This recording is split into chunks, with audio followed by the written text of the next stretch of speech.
Hello everyone, welcome to Tuesday night. It is November 2nd, and I am trying to pop out the chat so I can look at all of you. We are back at Mom's, in case you haven't noticed, because lack of angles, because I don't have my tripod stand. I figured I'd show you some framed photos that Mom had up in her room that I have been just putting in a pile on the floor. Sorry, Mom, because I gave away her dressers. So we're gonna dust off some of her pictures. And yes, Bordeaux. This, I found this bottle in Mom's room. It looks like open wine, but it looks also really gross. We're gonna dump it out. It must be really old. It's almost, Bordeaux is like is Bordeaux a red wine? Because this looks like it's not even red anymore. And there's stuff floating on the bottom of it. I don't know, I think she doctored this wine up. I don't know what's in it, but we're gonna dump it out. We're just gonna offer it to her as I don't know if you were drinking this, Mom, but it's very questionable looking. One thing at a time, though. Let's dust Mom's photos off first.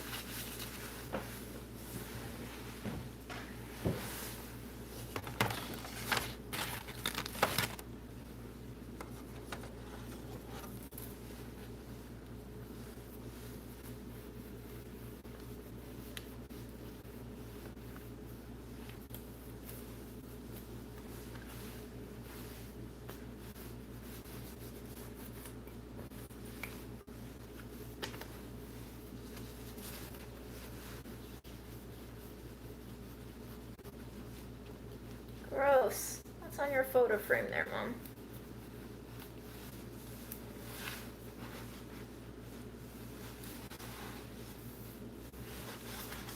Yay! Very clean now. Okay.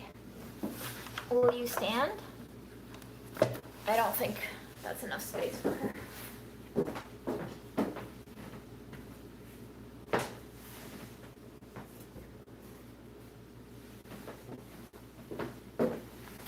I also found these sandals in Mom's room. She's, by the way, a 6.5.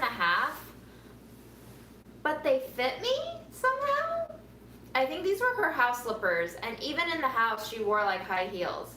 Yeah, my feet are a little too big, but they still kind of fit. Anyway, second one, which is my favorite of the bunch because I'm in it.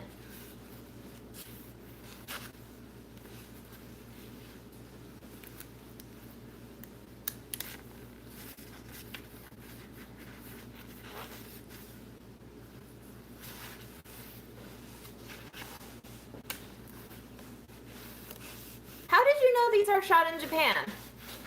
That's creepy. What gave it away?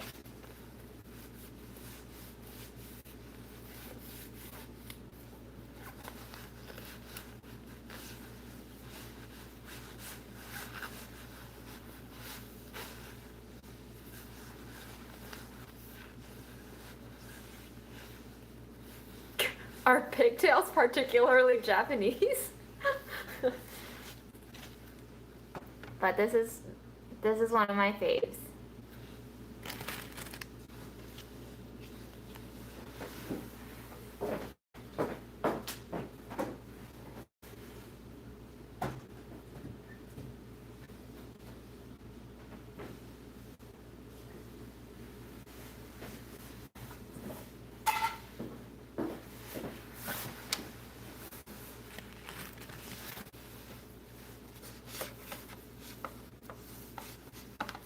Mom didn't even get photos to fit the frame or frames to fit the photo. There's like a huge gap up top here.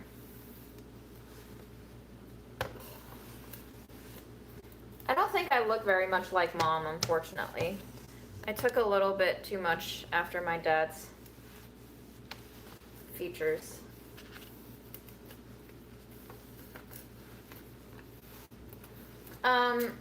It really depends when Grandma is going back to China.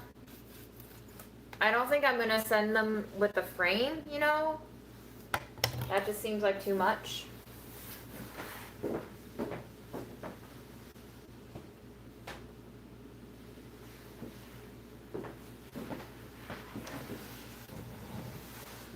All right.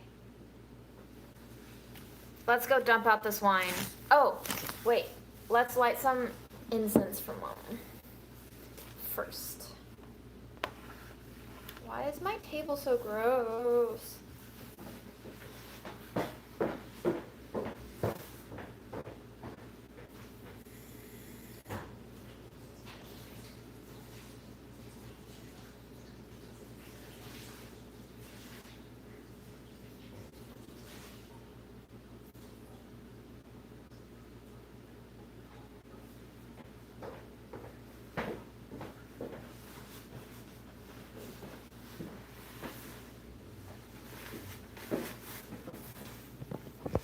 Come along with me, my children.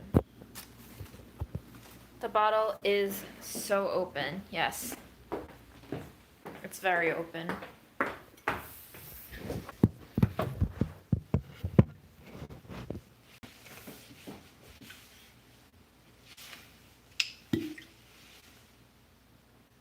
Okay, it still smells like wine, but it's really gross.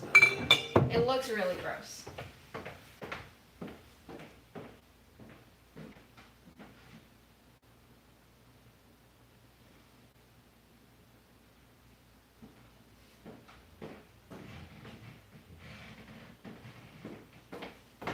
I can open up the photos to look if there are more poems, but I really doubt it.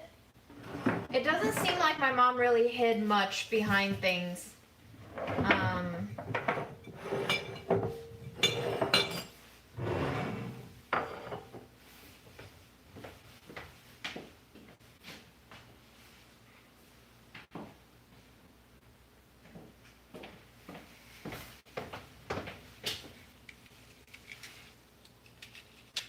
I'm wearing my mom's coat, and I'm wearing leggings, or like more precisely, stockings. I don't know why, they're just very warm, and they fit me really well, and, oh, that didn't work.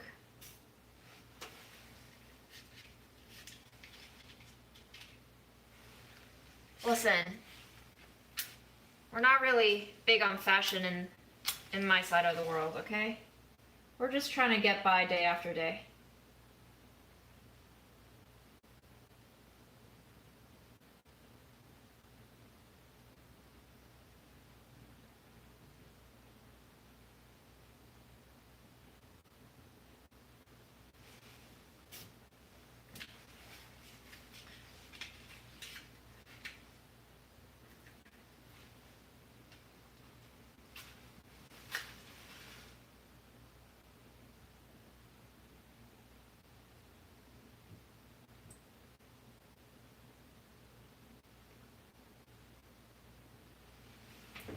Oh my god. I suck at this.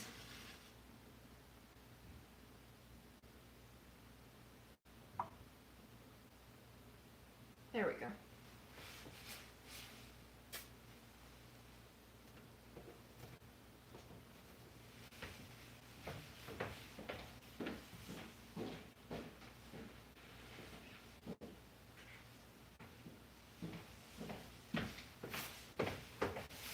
Is it really laggy? Is the stream really laggy? Because if so, we're gonna have to restart it.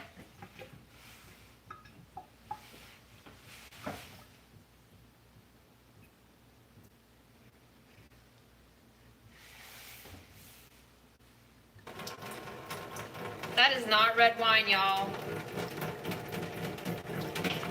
That is like, not even rosé, that looks like orange wine.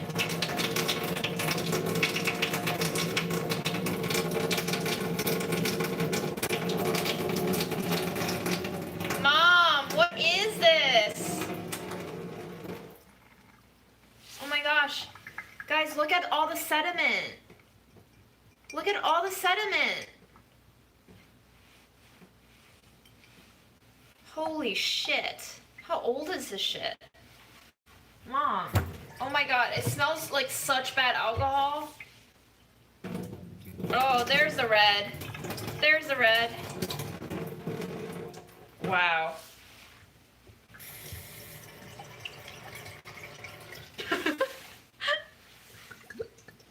Oh, you should just be thankful you don't have to look at what's in the sink right now.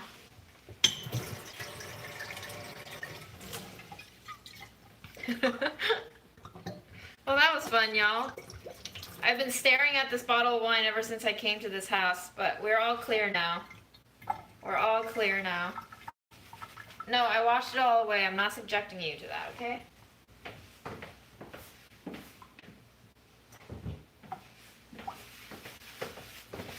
Okay, so I think we're going to sharpen some of Mom's knives right now, but I don't want to do it in this kitchen because I don't have the tripod, so you can't see any of my sharpening. This one is quite okay. This one actually cut a little bit today. This one is dull as fuck. Like, I don't think I can kill anyone with this.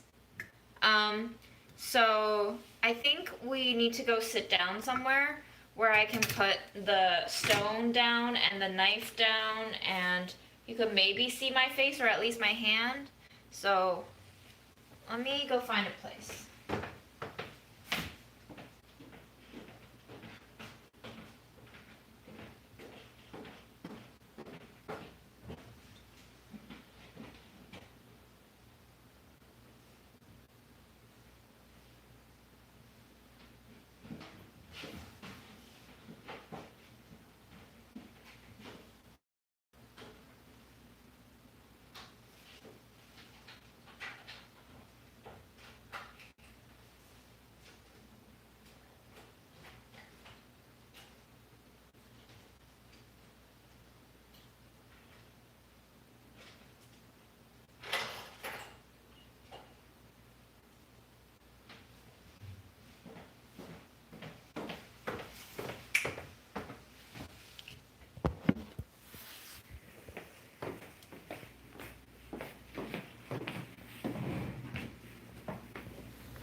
Janky ass tripoding.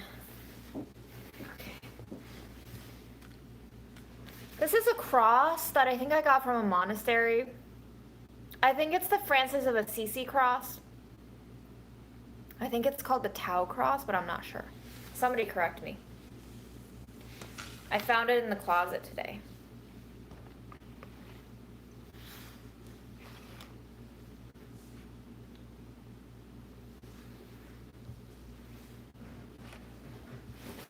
So, I brought over some lemons that I had zested when I first knew I was going to be at Mom's. They are like fully pretty bad right now. Like, it's hard as a rock on the outside. I'm just going to try to see if this knife cuts. And it's pretty clear that it doesn't. Like, it does not cut. It does not. You see the line. It does not cut at all. This one,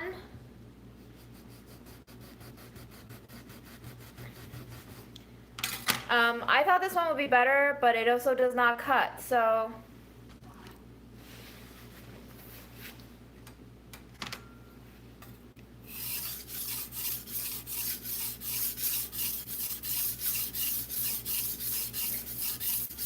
I don't know how my mom has been using this knife. It's a cheap-ass plastic knife that she probably got from the dollar store. And this is the knife that she's been using for the past, I don't know how many years, to cook for me.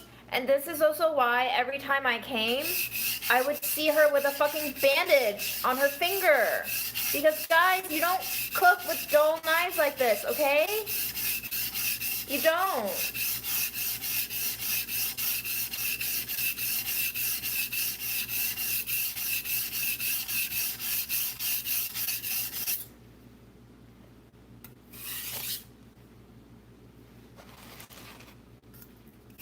It's a cheap knife, I believe, but it sure can be saved. All knives can be saved. And since this is a very thin blade, it should be relatively easy to sharpen.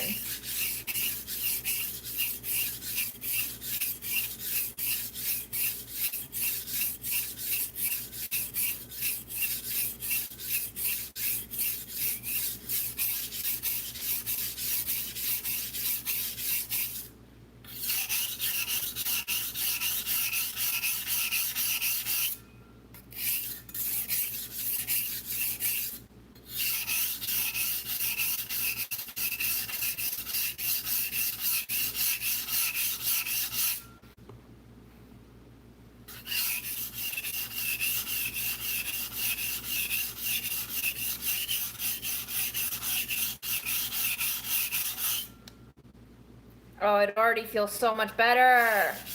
We barely spent like 4 minutes on this.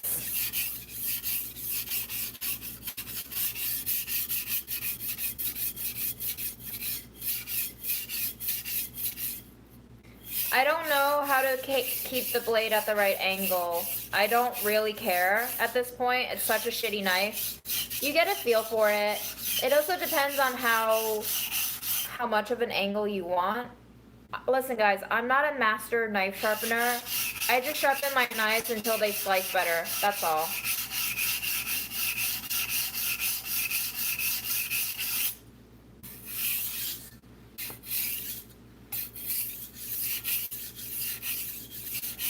I believe that there is not a proper way to sharpen a knife without a stone, but I'm sure you can.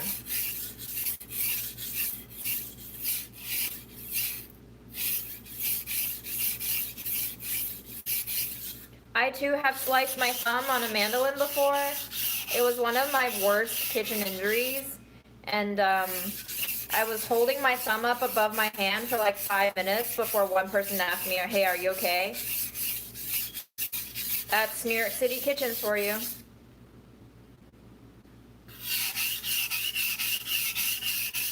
This stone was actually Aaron's stone. And when I started working in kitchens, he gave it to me to use.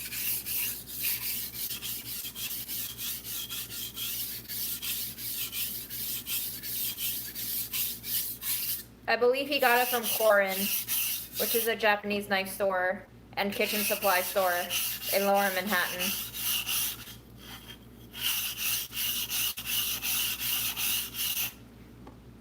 I've been told you can't really sharpen serrated. This one is a whetstone. As you can see, I'm drizzling water on top to keep it lubricated.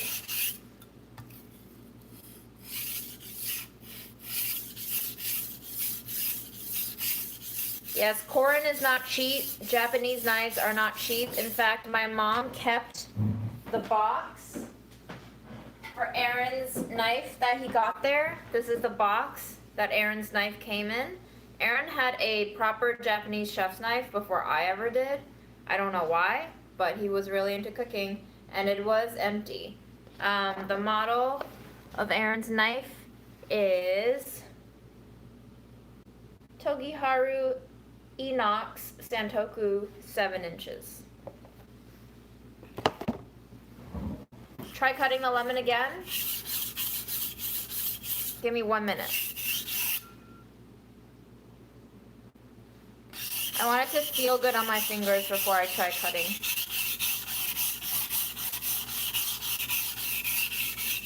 When I did a knife sharpening live stream before, Mom told me that she had trouble watching it because she was always afraid I would slice my finger. I hope you are not still afraid, Mom. I know my stuff. No, there's no metal flakes. This is the grit that you see. So that's basically the stone wearing off on the metal, and also the metal kind of wearing off a little bit. This stuff, I've been told, actually helps you sharpen your knife, so it's not recommended that you wash it off during the sharpening process.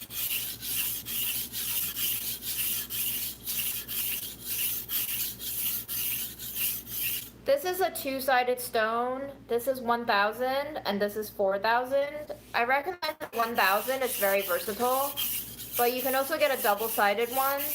The higher the number, the finer the grit, the slower it'll sharpen your knife, but also the less wear and tear on your metal.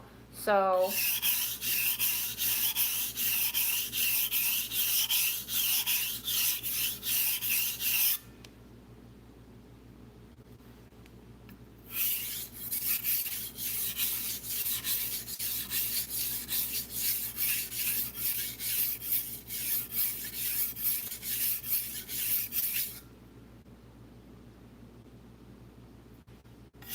I've definitely injured myself filming before. I don't know if I filmed budget eats injuries, but there was definitely something else that I filmed that I sliced my nail off because I looked away for a second. And man, oh man, that was not a good day.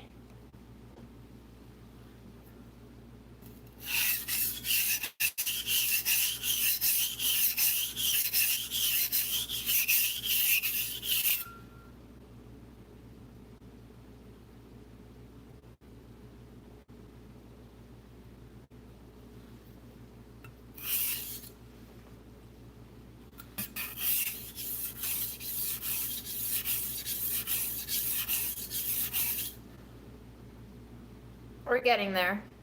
I feel this improving.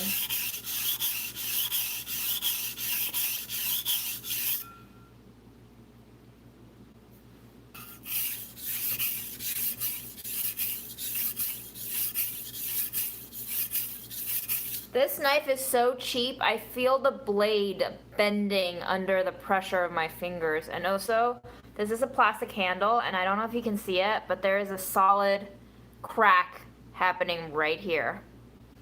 It's not gonna last very long, this knife, but I'm sharpening a cheap knife because one, I brought my Santoku back to Woodside, and two, I want to cook with Mom's knives, and three, I always wanted Mom to get new knives and or to sharpen her knives, and she never did, and now I'm doing it.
All right, we can go back to this one later. Let's just demonstrate. Now that this lemon is open, let's see how sharp this one is. Still not very sharp.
So with knives, unlike the cleaver, which is pretty horizontal, with these kinds of utility or santoku knives, when you have a curve, I never really got good at sharpening the ends, so the butt end here and the tip.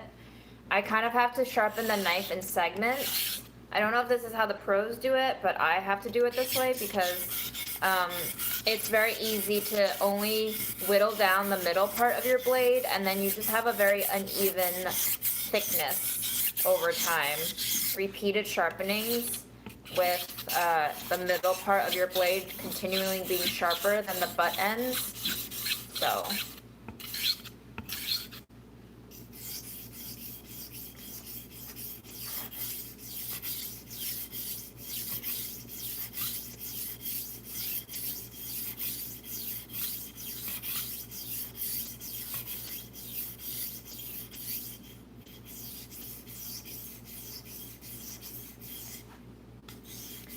is Linda in the chat? Linda, girlfriend, why are you attacking me recently?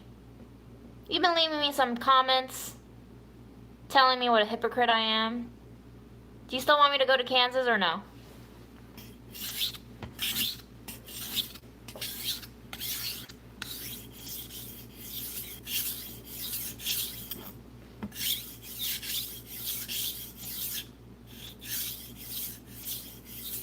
I don't have any plans for the holidays. No plans at all.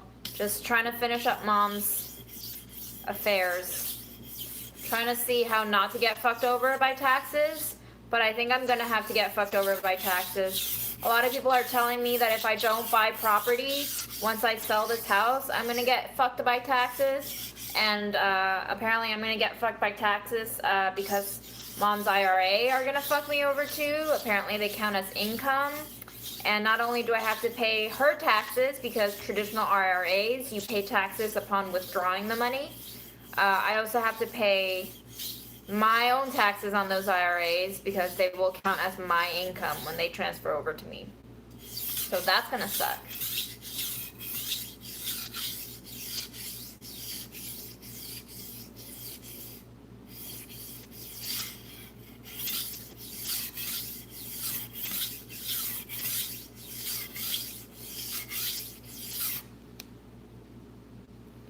It's fine.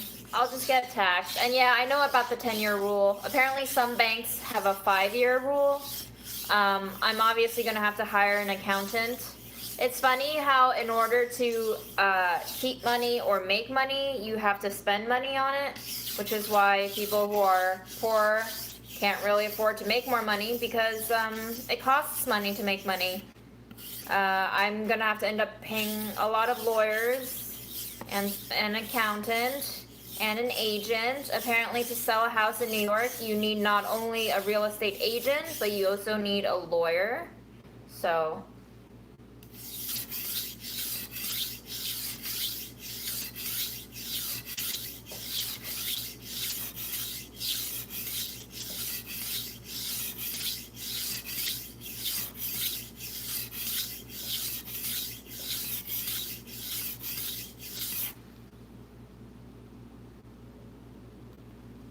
Ashley, Roth IRA is different than traditional IRA. Roth IRA, you pay taxes before the money goes in there. Traditional IRA, you pay the taxes on that money when you take it out of the account. Hi, Malaysia.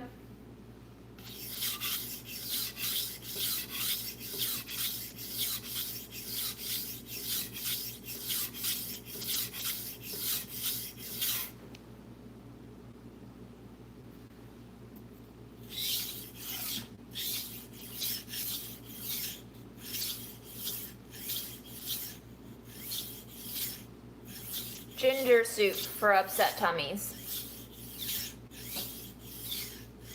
But also, why is your tummy upset?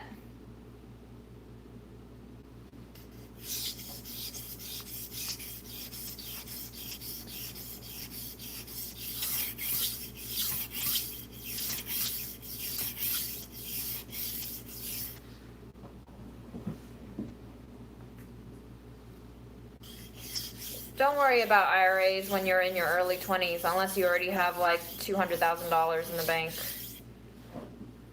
It's not going to be really significant until you have to report over a certain amount of income, I feel like. Once you get set on your career path and your paycheck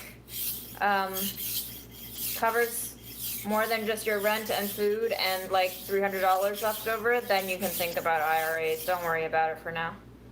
Like a lot of things in life and death, you don't have to stress over it until you have to stress over it.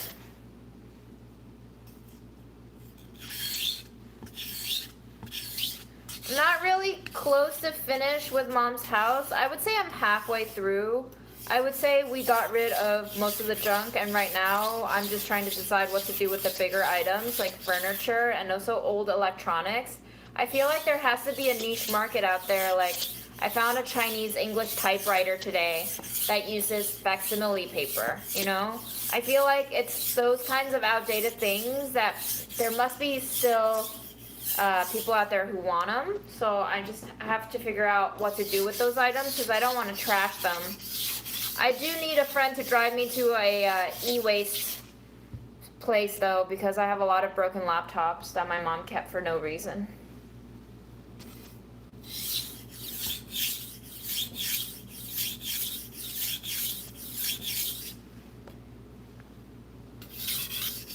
Yeah, I can show you guys the typewriter later when we're done with knife sharpening here.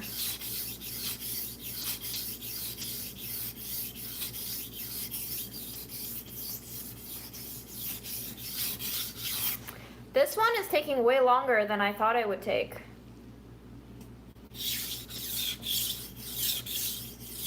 I gave away a pearl necklace and a Palace Museum, that's a museum in Beijing.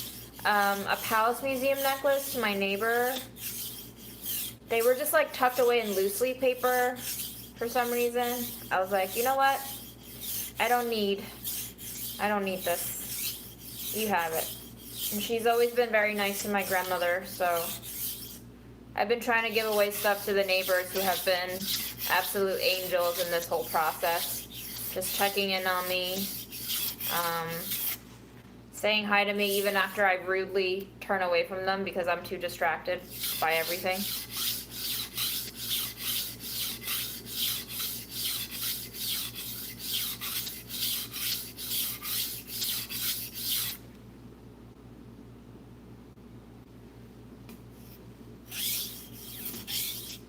Freeze warning? Uh-oh.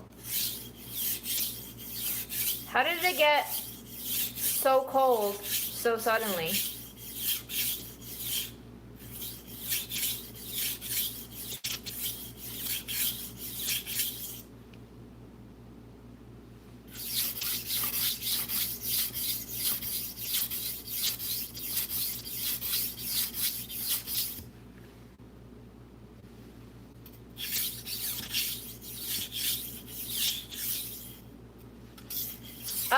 Out of the viewers who are present, which of you are from New York City? Which of you live in New York City? Not from. Which of you currently reside in the 5 boroughs? And if you do live in the 5 boroughs, can you tell me which borough you are in?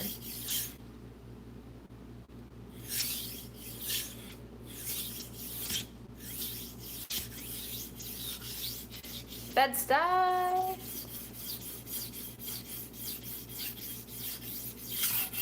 You know what? Jersey City counts. Jersey City is the 6th borough. What up, Bronx? Yo, have you gone to Taqueria Slosh Holly in the Bronx? It's like off of the 6 train between Parkchester and Castle Hill stop. Because that is my favorite burrito in the whole wide world. Well, not the whole wide world. I haven't eaten the world. But that is my favorite burrito that I've eaten so far in both the West Coast and the East Coast. So if you're in the Bronx, that's a good burrito. The 5 boroughs of New York are the Bronx, Manhattan, Staten Island, Brooklyn, and Queens. Brooklyn is also known as Kings County.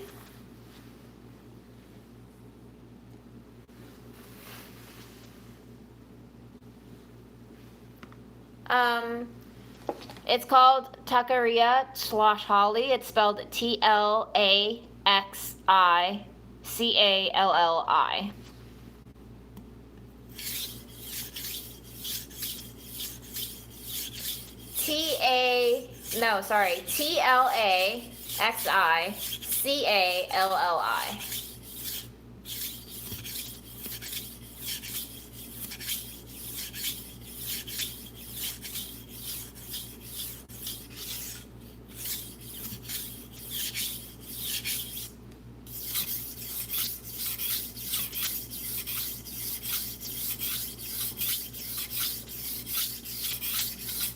It's also one of the most beautiful burritos you'll ever eat. If you Google their burritos, you'll see how they dress it up. It's so gosh darn beautiful. They drizzle like 3 colored sauces on top. There's a white sauce that's sour cream based, there's a green sauce that's avocado based, and there's a purple sauce that's black bean based.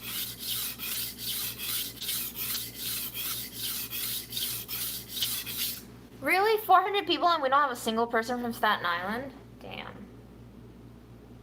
I think it might be because I'm too liberal in my politics. Staten Island can be very, very red.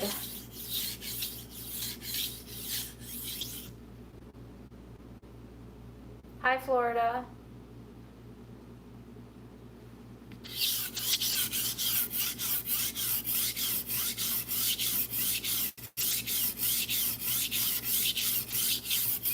Vegan Bodega Cat went to Taqueria Slosh Holly?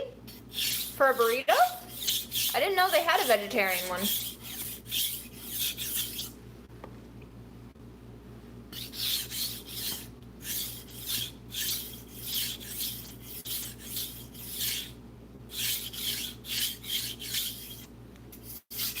Yeah, y'all, the nutmeg episode was filmed before I left for the trip, so that was before Mom died.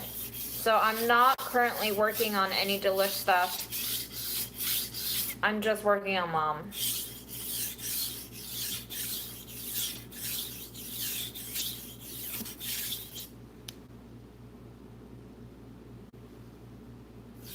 Hello, Malaysia.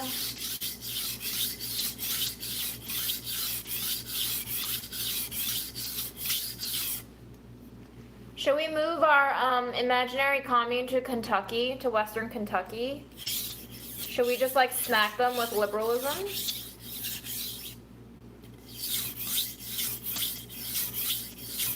But I don't even know who I am. I voted for the socialist candidate in the mayor race because I am not a fan of Eric Adams. That's all. There were so many more candidates for the mayor slot today on the ballot than I ever imagined. There were like 8.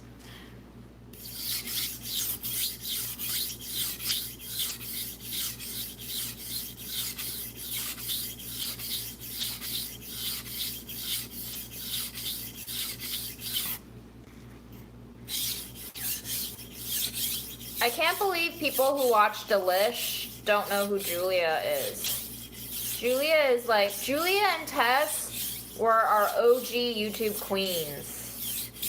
Julia had like such a successful series of eating at chain restaurants, and it's still successful, but obviously with COVID, that was put on a pause, and Tess's show just completely fell apart because theme parks closed when COVID hit, so. I miss Tess too.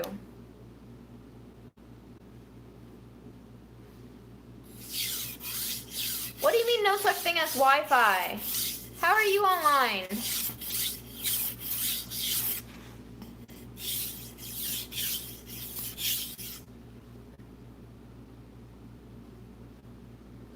Yes, Tess has left Delish. That is old news, baby. Tess left Delish before I went on my vacation, I believe.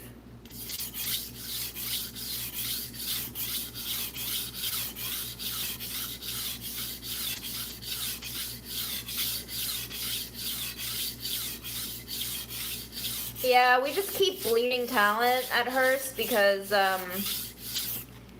you know, we are unionizing for a reason, and it's indicative of how resistant to unionization they are.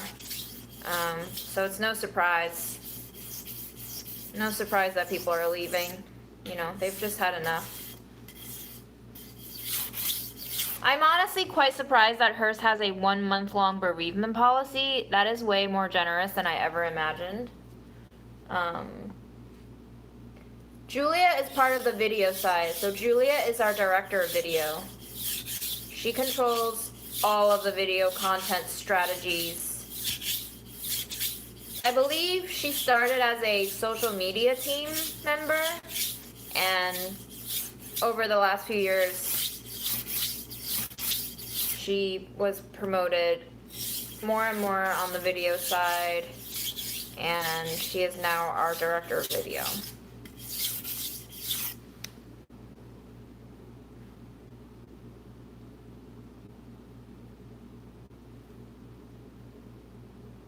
I like Vegan Bodega Cat, yeah. I really enjoy watching her videos. She has such a small viewership, but I love her content.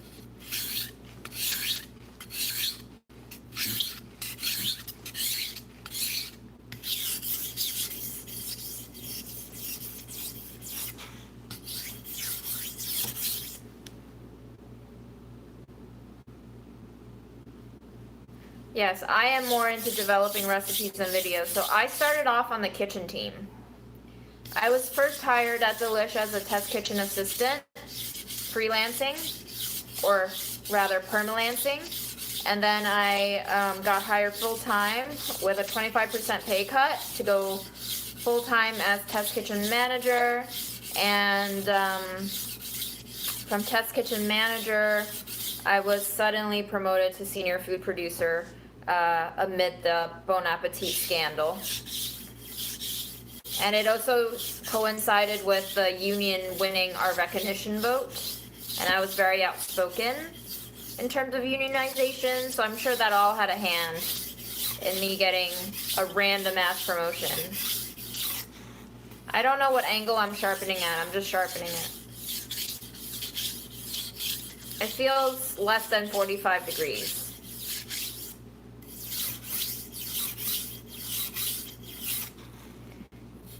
If you could eat one food from a cartoon, I don't know, what are my options?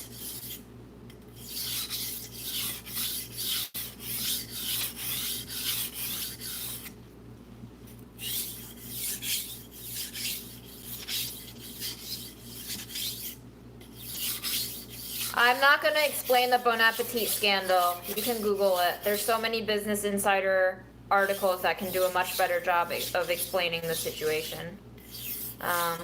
But Bon Appetit was not paying people fairly, and Sola came out about it, and it just blew up. It just blew up into flames.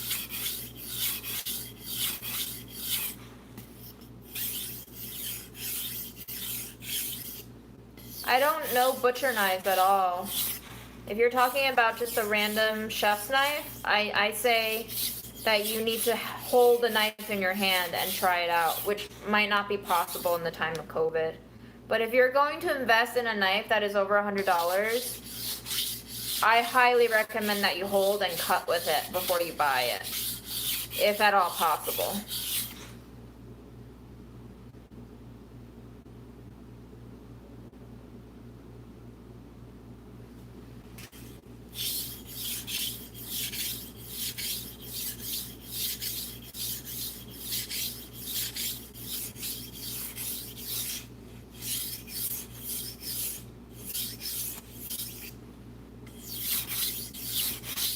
the way Bonab handled the whole thing was to have a new roster of tokenized identities on there, which is fine, I guess, if you're trying to just add diversity, but how they pay people is still unclear. The thing about these corporations is they are not at all transparent about what they're changing, because probably more likely than not, they're not changing much, you know? Just because you have people of color fronting the videos now doesn't mean that it changed the way it operated.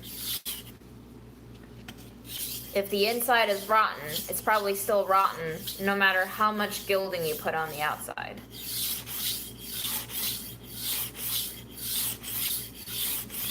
And it's like, we like to have scapegoats, right? Like Adam Rappaport, he got just dragged through the mud for lots of stupid shit that he did, you know. I'm not saying he didn't deserve it. I'm just saying there's more than Rappaport out there holding up these systems that doesn't work for everyone. But we're not really fixing the system. We're just tossing out the scapegoat and pretending that that's it.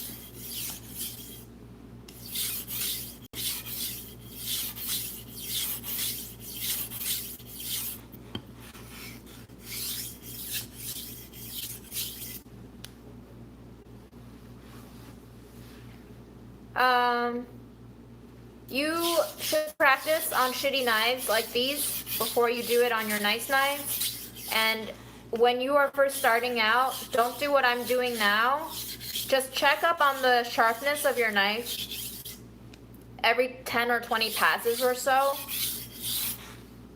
So that once you get a feel of how the knife is, once it's sharpened to the ideal state, you can do it without checking up on your progress too much. But if you're sharpening a fancy knife and you're just starting out, just check up on your progress. You won't really ruin a knife that fast. It'll take a lot of work to like whittle it down. But just so you know, sharpening a knife is basically wearing away the blade strategically, right? You're basically using the stone to grind your knife blade down. So if you grind it too much, your knife is going to get skinnier and skinnier and shorter and shorter. That's going to take a lot of work though, because you are grinding the metal. So the whole thing about sharpening a knife is you want to grind it down strategically so that you are making it sharper. With a cheap knife, you can use it as practice. You can develop a feel for how the blade feels against the stone. You can pay attention to the sounds of the stone. You can pay attention to how the knife blade curves. You can pay attention to different parts of the blade. Some parts it's not getting sharper, like this part.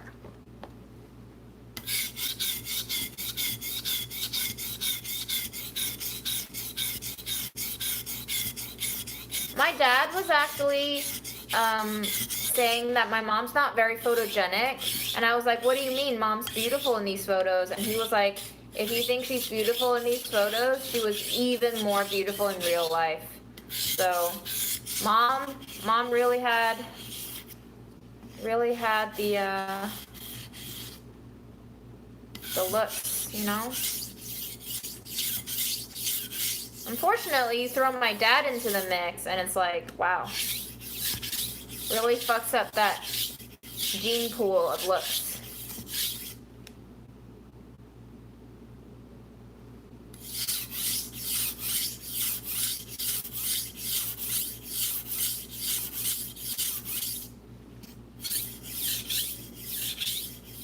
My dad is Chinese, yes.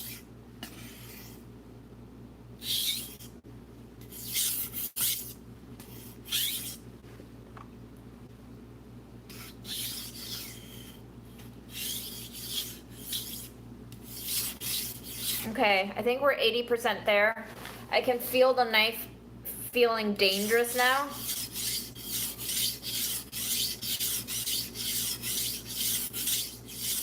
I am first generation, or is it half generation? I came here when I was 7. What generation is that?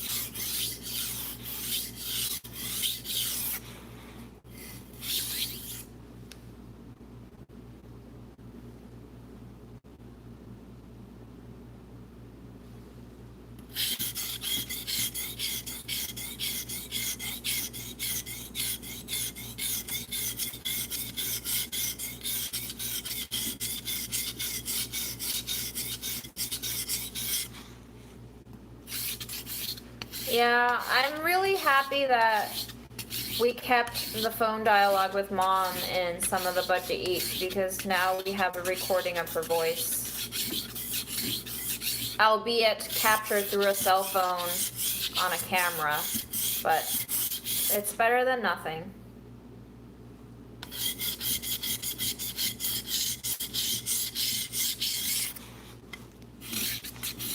I'm trying to get the butt of the knife here. It is still really dull right here.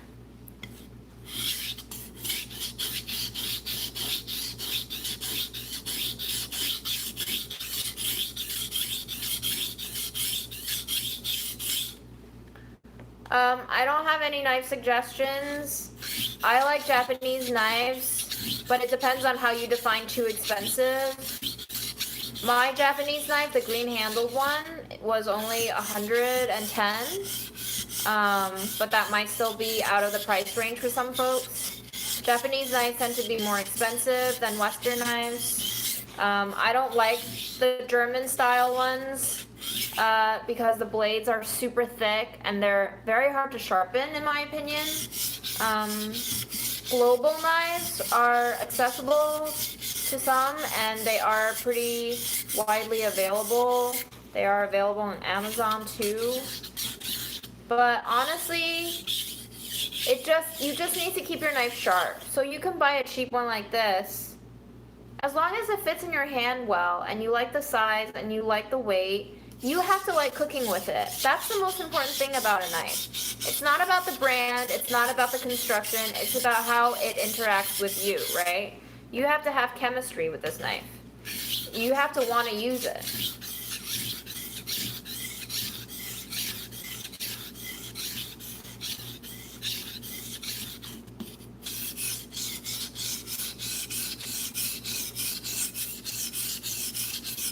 So my green handled chef's knife, that Santoku, that is a high carbon steel knife. That means that it retains its sharp edge longer, but it is also a more brittle metal, which means if I drop it, the tip is gonna chip. If I slam it against hard nuts or something, the blade is gonna chip. It also rusts very easily. So every metal has its pros and cons. So you also have to take that into consideration. Stainless steel knives, obviously, much easier to take care of than high carbon knives, but they are also harder to sharpen because they are more durable. Damascus steel knives, those are the ones where you can see the metal is like wavy patterned and they look really entrancing and patterned. Those are really nice. I like those. Those are very, very expensive though. I don't like natto, but I also don't hate natto. I'm in a very neutral position.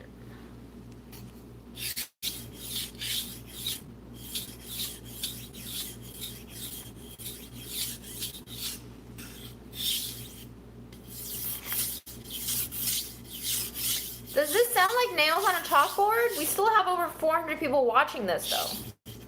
I've been doing this for an hour. You guys, aren't you bored? I'm always surprised by how many people tune into these lives, given how monotonous they are.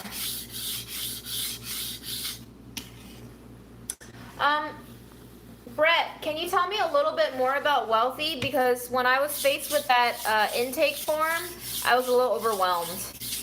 What does Wealthy actually do for me that could help me right now?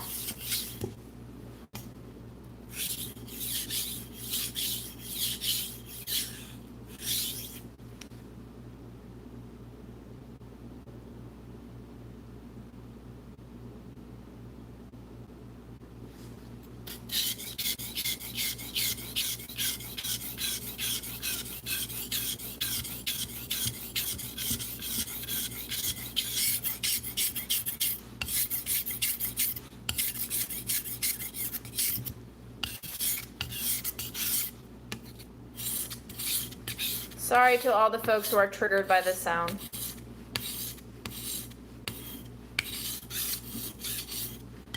Well, given that my mom has never sharpened this knife before, I'm not surprised that it's taking me so long. Also, my laptop is timed out, so let me log back in.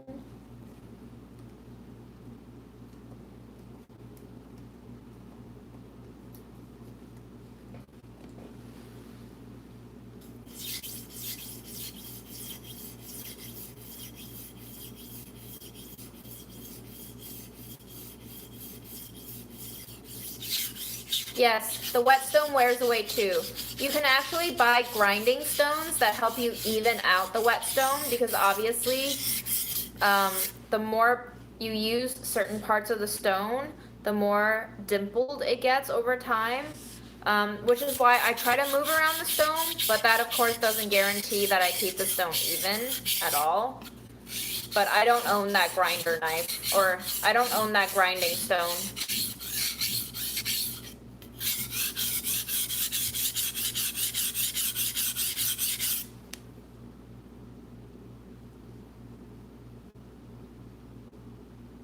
That is a terrifying thing when your knife is crumbling. Jesus.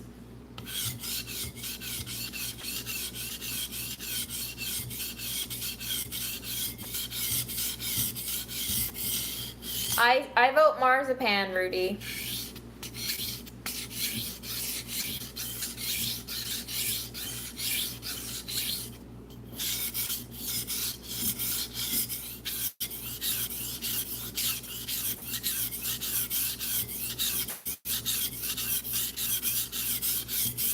Yeah, I don't know why metal would crumble, but that sounds terrifying.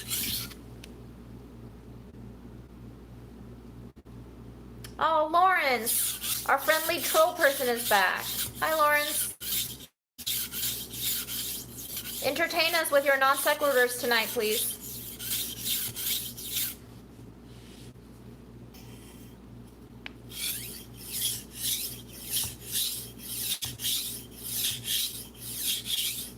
You should get more cheesy garlic bread, and you should put some red pepper flakes on top.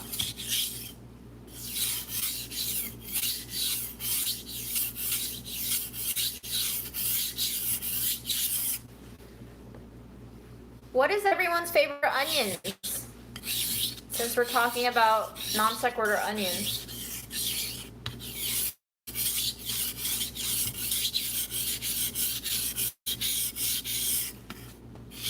Oh, pearl. Wow, okay. Didn't see that one coming. Oh, Christy. I see you. I see you.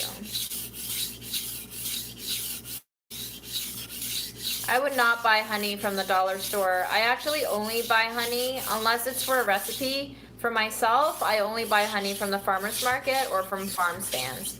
Honey is a very luxurious item for me to buy for myself, and I only buy the local stuff. I love buying honey wherever I travel. If I'm checking baggage, I make sure to try to grab some local honey.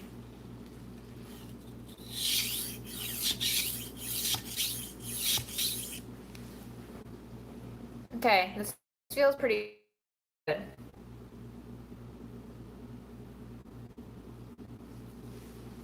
I don't dislike Empire apples, but they're not my favorite. They are a little too mealy sometimes. Sometimes they're crunchy and crisp, sometimes they're mealy. They're kind of soft like Macintosh, but not as soft as Macintosh.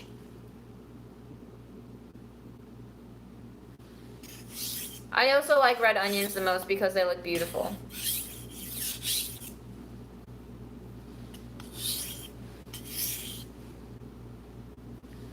The taste of honey is amazing when you get good honey. You can taste different flavors in there. It's not just sugar.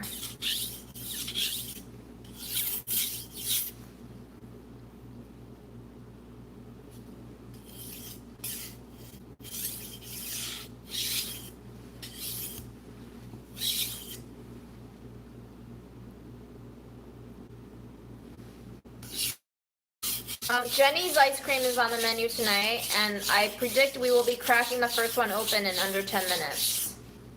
So thank you for sticking around, but knife sharpening is important because I have to cook here, and today I tried to cut into more of that cognac jelly, and it was not working, guys. Like, even the jelly was like, not having this, and I was like, damn, this is sad.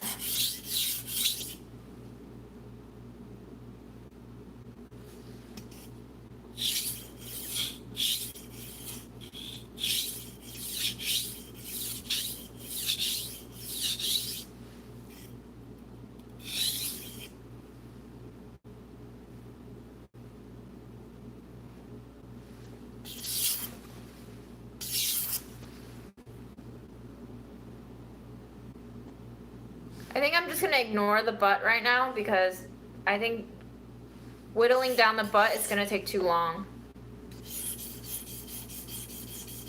But having a sharp tip can be very useful. So I'm gonna try to work that bit.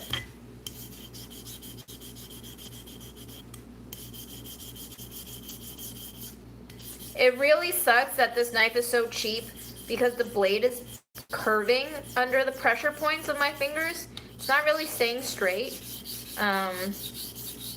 which will make it very hard for me to get an even look. I can bend this blade. That's not good.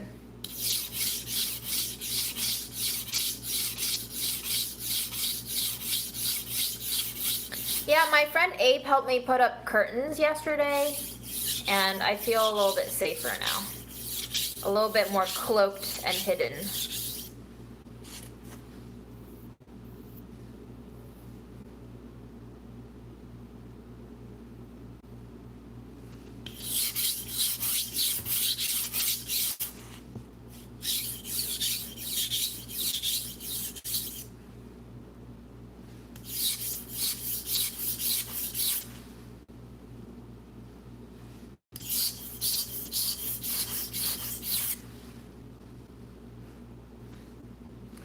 I'm not very satisfied with this sharpening for some reason. This one is proving to be a lot harder to sharpen than the cleaver one.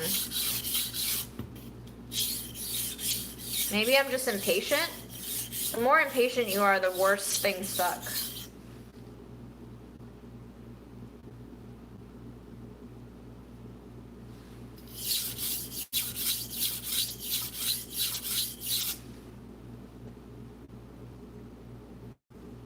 Julie, honey is a natural preservative. So the farmer's market honey will probably keep better because there's probably less additives in there.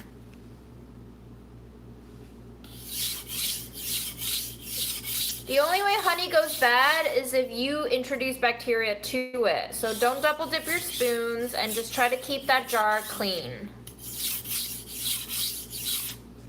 Don't be dropping like crumbs of toast in there.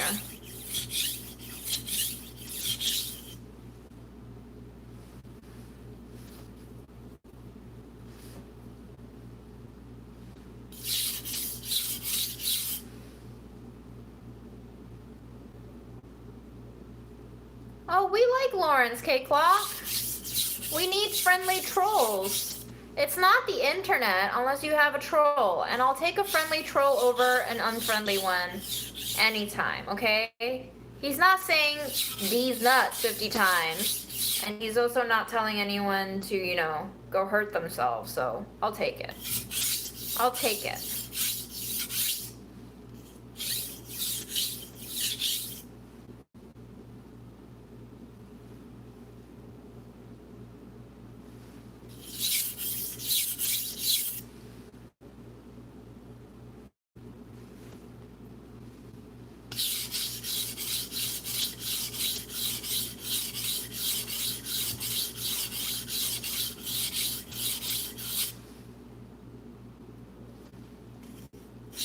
We are all a little nuts, yes.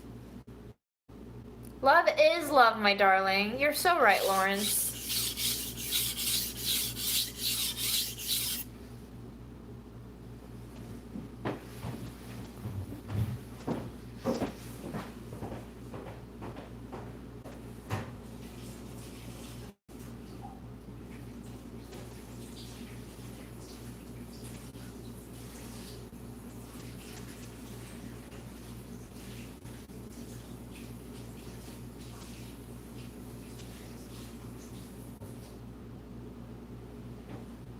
so I'm very sad to report. I think I fucked this knife up, which is why it took me so long to sharpen it. I think because the metal is so flexible, I rolled the edges too much. So yes, you can fuck up your knife when you roll the edge. It feels dull, unfortunately. So I'm gonna have to spend a lot more time trying to get this to actually be sharp. But I want some ice cream now. It will cut. The lemon cuts.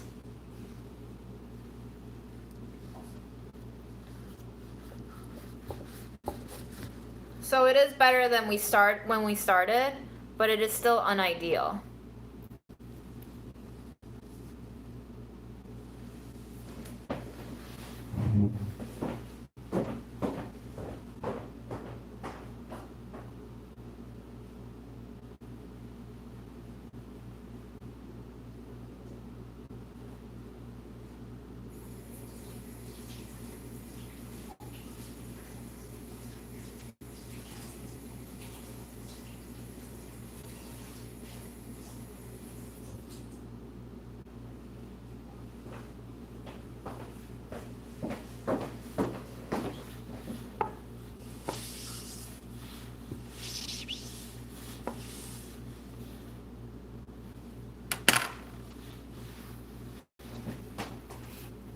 You shouldn't be afraid of sharpening your own knives. I think you should trust yourself.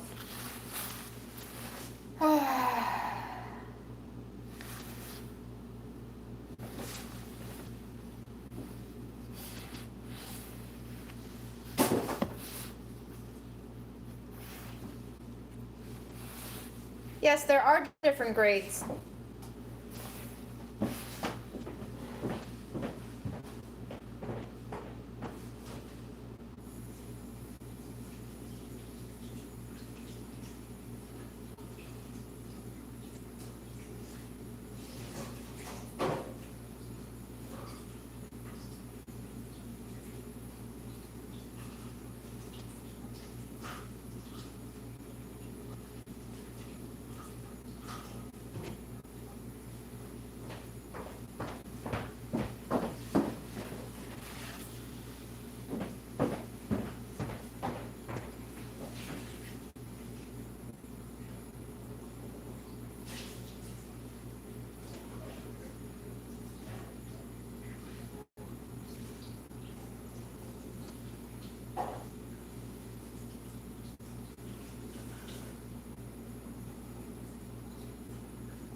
Just take note that whatever towel you use for sharpening knives, you are offering to the grit gods, okay? So don't use any towels that you would not want to be dirty forever, because it will be dirty forever. I'm gonna take a pee break. I'll be right back, and we're gonna eat some ice cream.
So I had a lovely, lovely, lovely, lovely fellow Hearst Union bargaining committee member. His name is Brandon. He gifted me these ice creams when he heard that my mom passed away. He was like, you can pick the flavors. And I was like, that sounds amazing because mom loved ice cream. And so I picked flavors. The smallest amount you can buy when it's mail order is 4. So I picked, next time I'll take with you to pee, okay? I picked flavors that I think either I like, mom would like, or we both would like. So this one, home honey vanilla bean, I picked because mom loves vanilla. So I had to get a vanilla with her in mind. This one is a cold brew with coconut cream. I love coffee. Mom does too. She also loves coconut, and this is a vegan one, so I really wanted to try it. This one is mostly coconut cream, as expected. So that's the vegan dairy substitute. The goat cheese with red cherries is fully for me. I don't even think mom loves goat cheese that much. I think she likes it. But this one is definitely a June flavor. So, and the last one is a salty caramel. I was debating between this and chocolate. And I told Brandon, can you pick for me? And he picked this one, so that's it. Which one should we have first? Which one should we have first?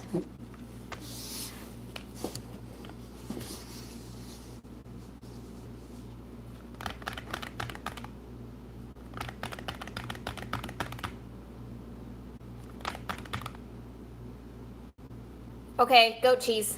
I see a lot of goat cheese. I'm trying one of each. That's why I said, which one are we trying first?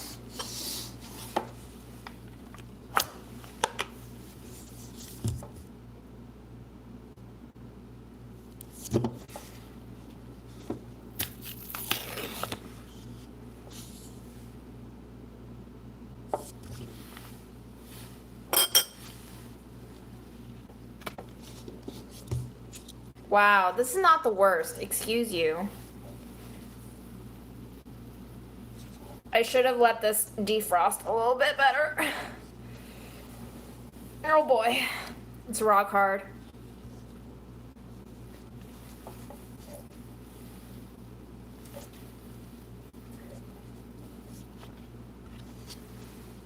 Ah! Thank God I wiped the table before. You didn't see that, okay? You did not see that. Jeni's is available in stores too. I just don't have one in New York.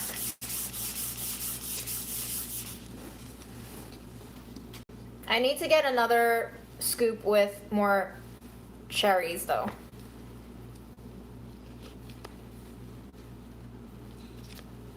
There we go.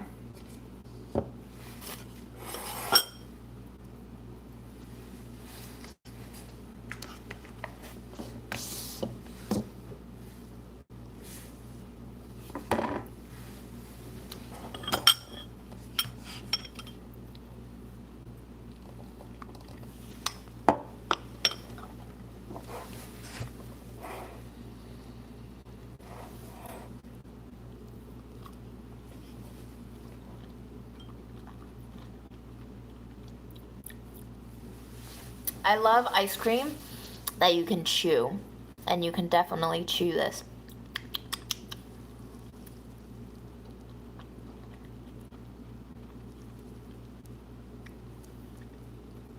The cherries are really sweet. I almost wish the cherries were a little more tart. So the ice cream texture is very nice and dense and chewy, which makes me think that it should be creamier than it is, but right now it's just very milky.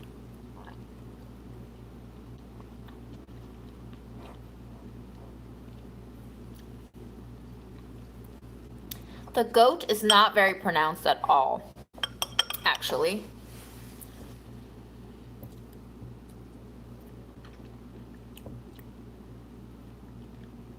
I've never heard of graders.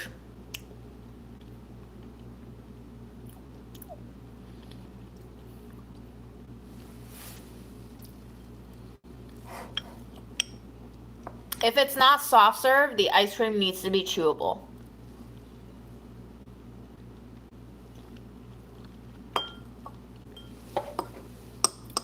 Okay. This is a fine flavor.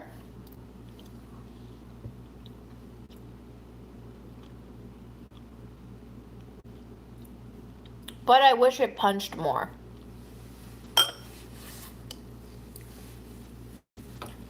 There's cream, non-fat milk, cane sugar, red cherry sauce, goat cheese, tapioca syrup, cherries. So there's not actually goat milk in here. It's still a cow cream based ice cream with goat cheese in it. So, are there actually specks of goat cheese in here? Was I supposed to get specks?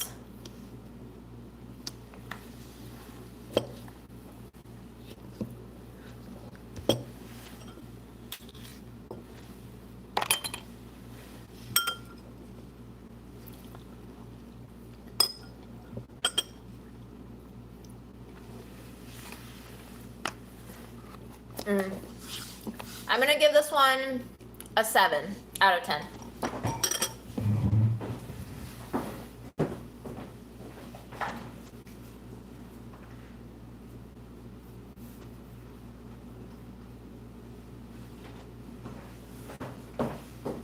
I'm also gonna push the label down to cover the ice cream to try to minimize the frostbite.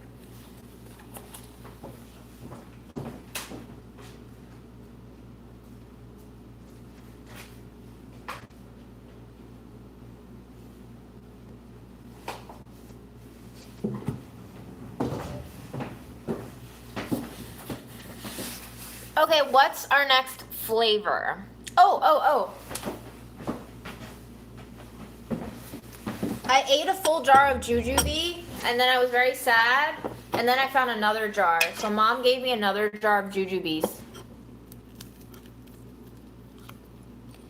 Thanks, Mom.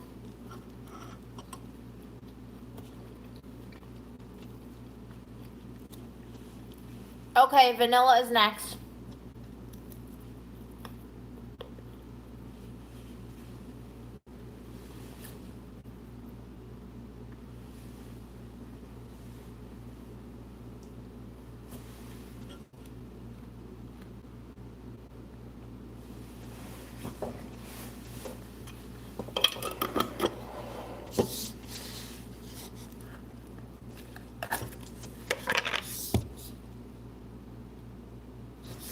We make ice cream that tells stories of the people, places, and cultures that inspire us. Okay. Nice little specks.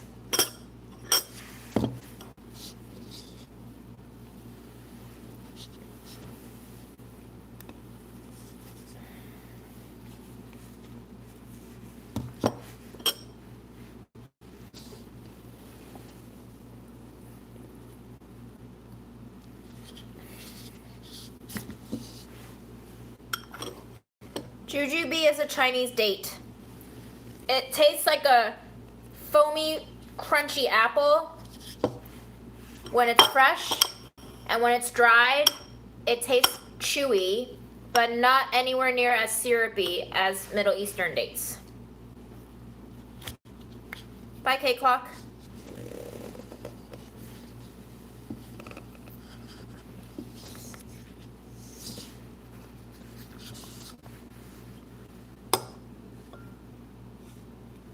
I think I'm gonna have a stomach ache. I think I already have one. Bye, Dell.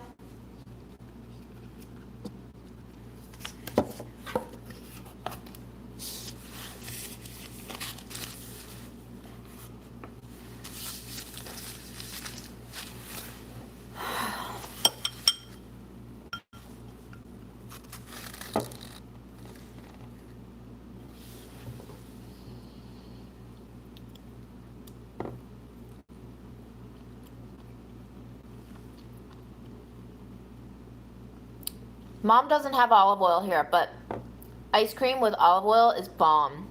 With a little bit of flaky sea salt. This is one of the best vanillas I've ever had. Mom will love this.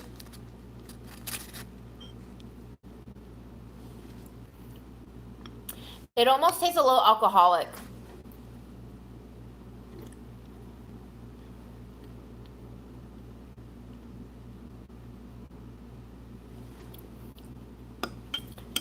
It tastes a little adult.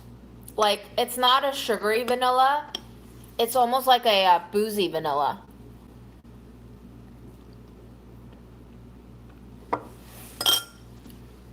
So,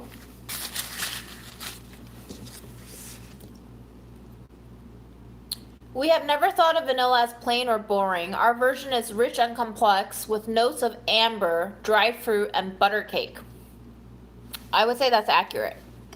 Meticulously grown and cured fair trade vanilla beans complement the incredible grass-grazed milk we've sourced for years from small dairies.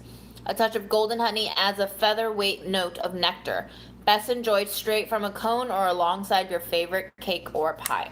The ingredients are cream, non-fat milk, cane sugar, tapioca syrup, honey, fair trade vanilla extract, sea salt, vanilla bean specks.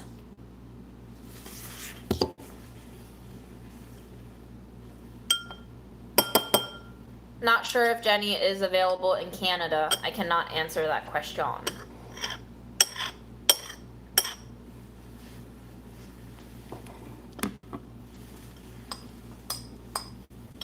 It is melting super fast though.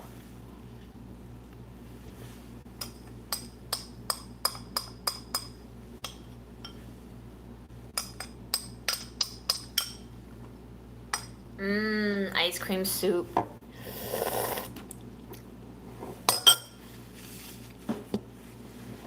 All right, what's next?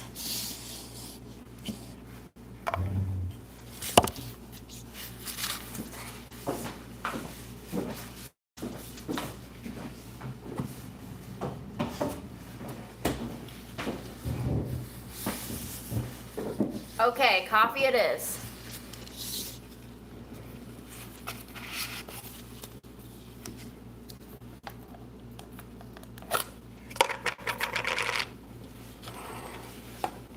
We are a certified B Corp. I can't read backwards, which means we don't just make the good stuff, we actually do good stuff. This is starting to get on my nerves. I hate their lids. It's a shovel spork. This is a can opener, I think, and that could be a knife. That's cool. Look at that swirl.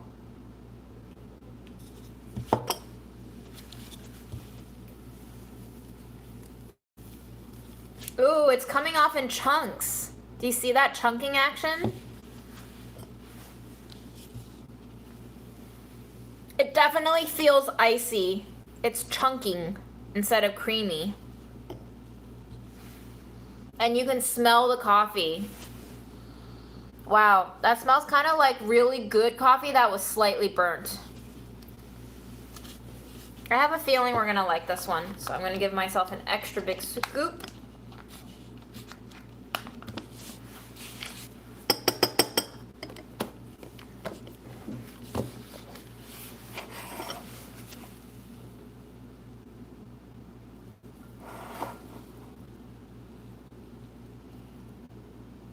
Okay, coffee is definitely going to taste good. Let's try the coconut first.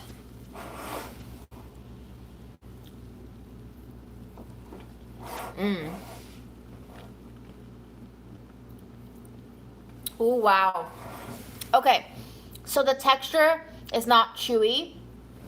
It almost tastes a little bit like shaved ice, but like super non-granulated, super smooth, but it's somehow like fluffier in construction.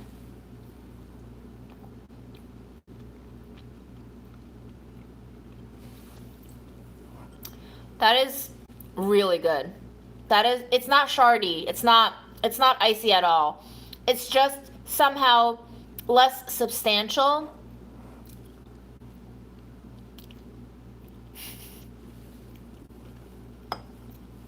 The coconut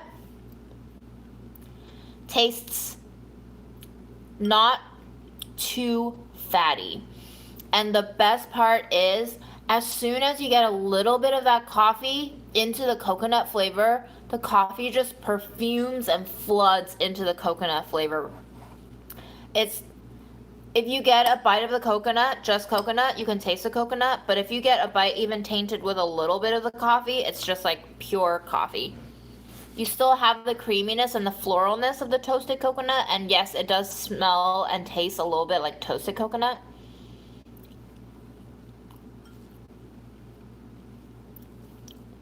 But that coffee is... Okay, the coffee portion is a little watery. It's still not shardy. Props to Jeni's not giving shardy ice cream. But it tastes a little bit like icy. You know, like Italian ice.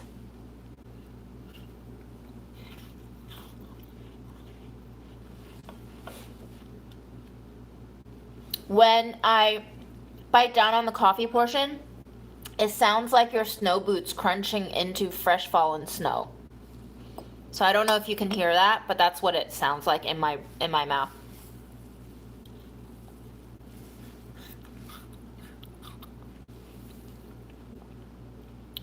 The flavor is so good though. That's one of the best coffees I've ever had.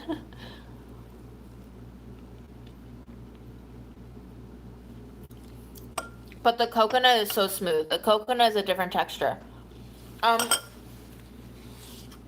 I would say it's not shardy, guys, because I don't feel little icicles.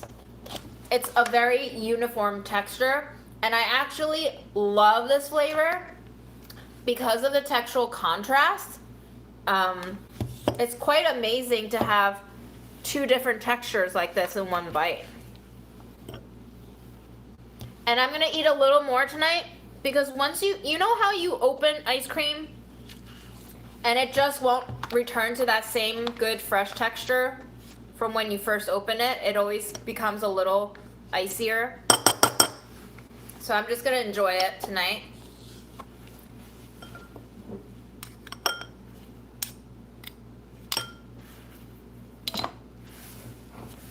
Oh, I didn't rate the honey vanilla. The honey vanilla is maybe like 7.4. It's not really like, it doesn't make me want it again, but it was good.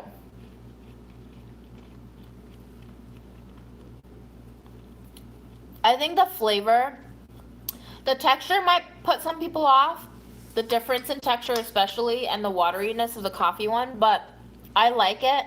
It's almost like a little bit of variety in your bite, but the flavor in this one is top.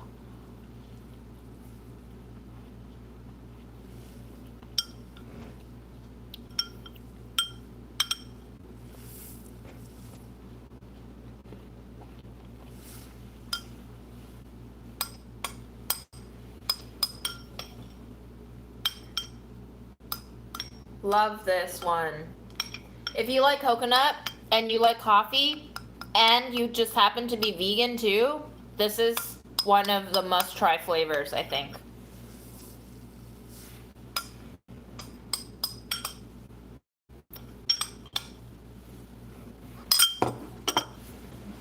Yes, when ice cream melts and gets refrozen, but also your freezer does a very good job of giving it freezer burn.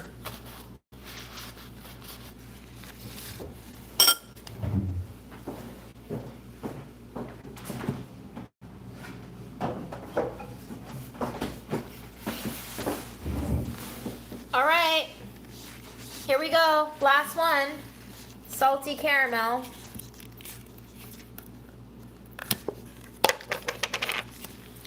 Make people feel love today. No. How about no?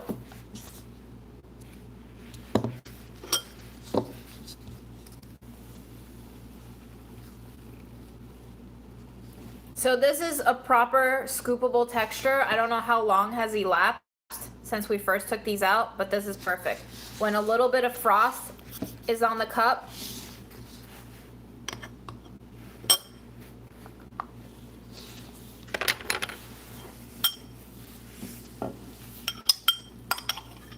this is my favorite kind of scoop when you can see the ridges of your spoon or your scoop cutting through.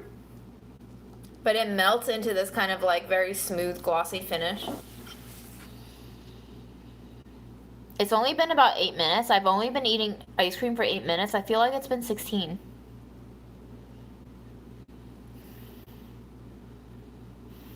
I don't know if it's just because I have coffee lingering in my tongue and on my spoon and bowl, but it smells almost coffee-like.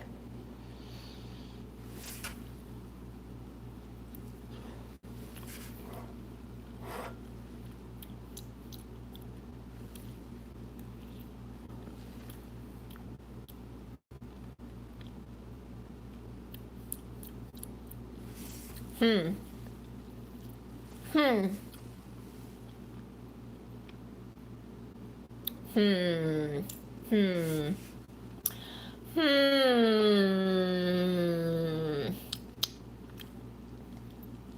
Okay. So, I'm not a fan of this. I would not buy this flavor again.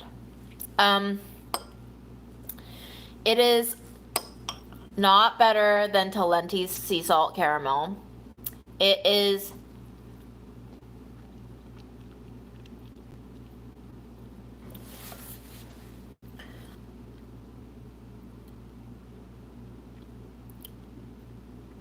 the flavor is kind of lost. The flavor is kind of lost because I would say that after the third bite, the predominant note that I'm getting is just straight up cream. Like, I get the cream flavor the most.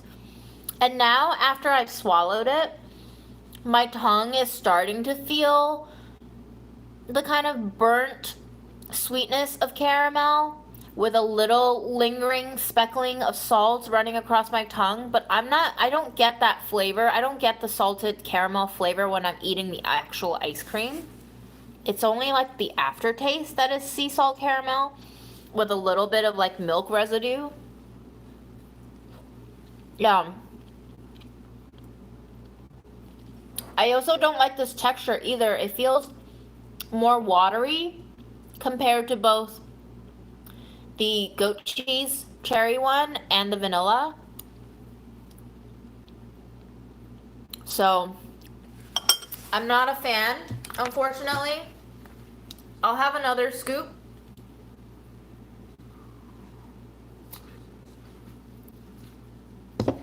If you like cream, if you just really like cream, this is a good flavor because you can really taste the cream.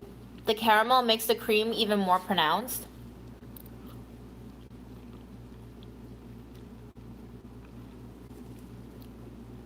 So, to reduce frostbite on the ice cream, I like to push this paper lid to touch the surface, but obviously when you scooped as much of the ice cream out as I did, you're gonna have naked spots.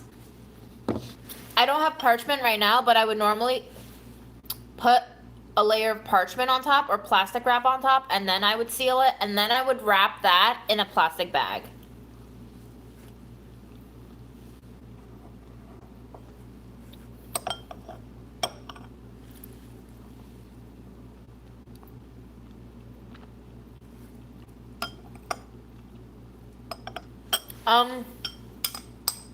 I just don't think this flavor feels like anything, you know?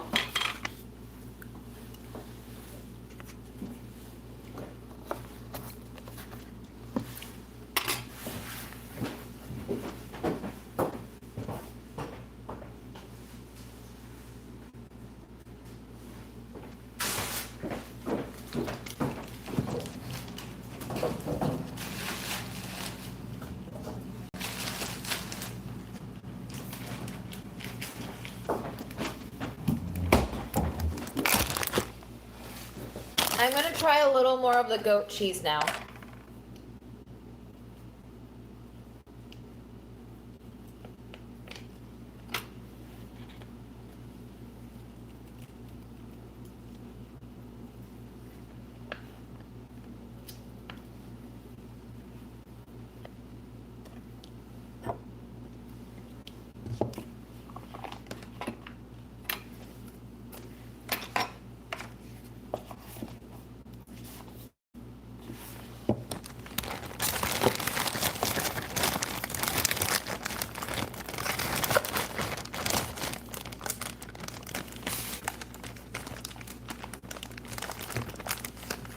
I think you can still eat it if it has freezer burn.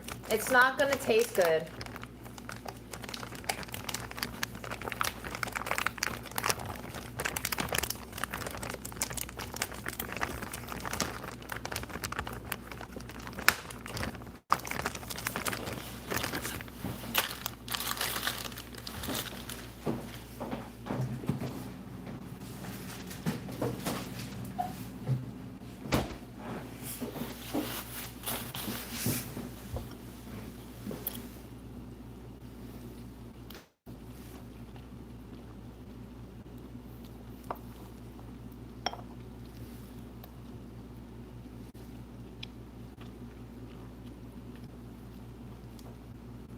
I think the goat cheese one has the best chewy texture.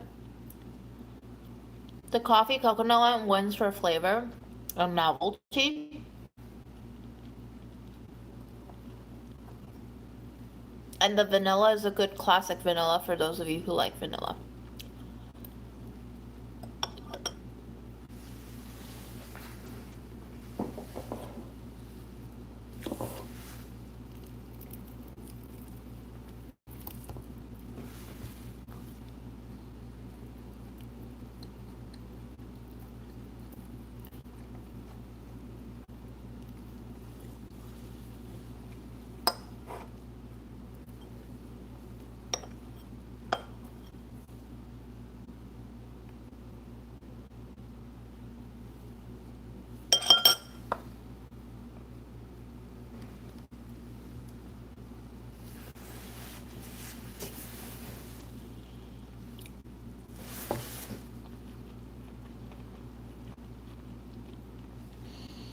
Guys, the coffee is still lingering in this bowl.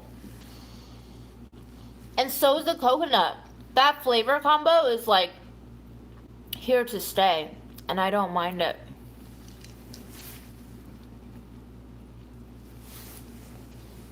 It is pretty late night, yeah. It's 11:42.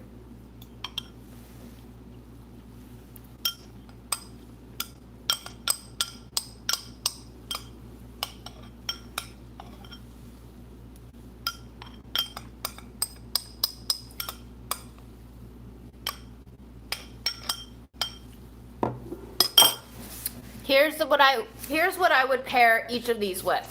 This one goes on a pumpkin pie alongside a pumpkin pie slice. The vanilla, definitely prime affogato candidate.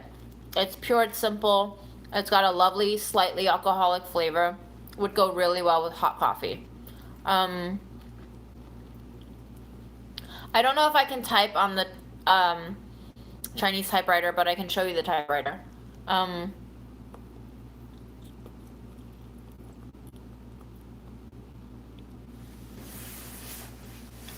I think the salted caramel would do really, really well on a super cinnamon sugar spiked French toast.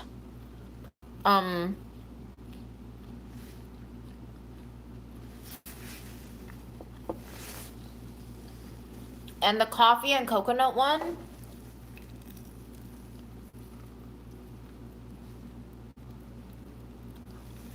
I almost feel like that one you should just eat on its own and appreciate it. Maybe in like a really nice fresh waffle cone.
It's an ASMR kind of night.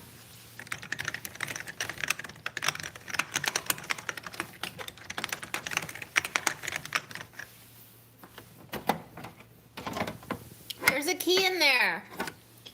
What do we think the key is for? What's this mystery key?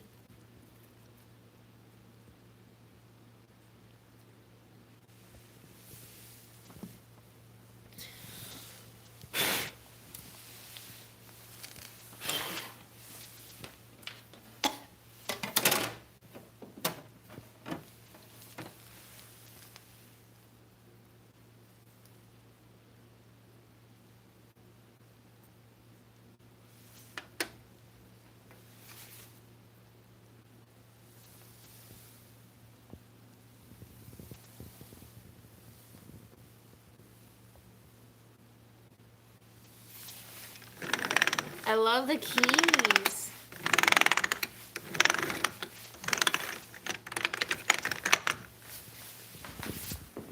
Oh, that was fun.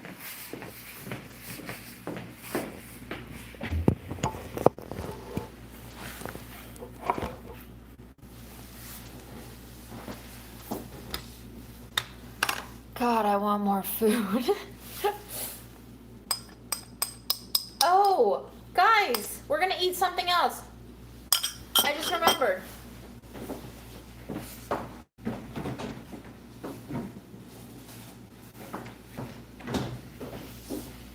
Are you ready?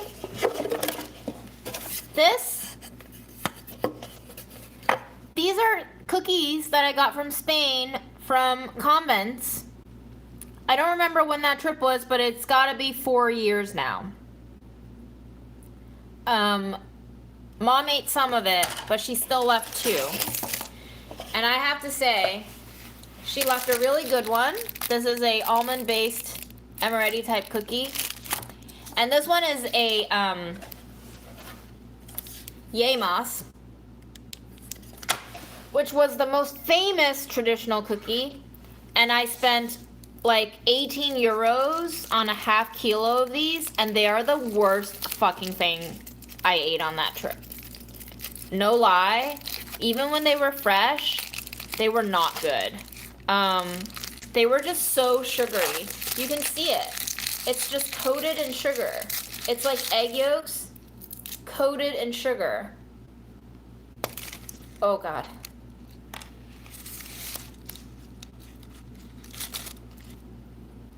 So the special thing about Yemas is that this is egg yolk strung together with sugar and spun into a nest. So you can see the texture of this is a nest of egg yolks.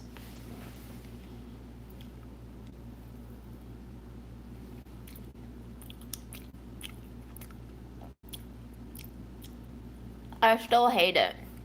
I still hate it. But you know what, ladies and gents? I spent over €1 each on these, so I'm gonna eat it. I'm not gonna eat the sugar shell because that's just straight sugar. But I'm gonna dip the Yemas into my ice cream slurry.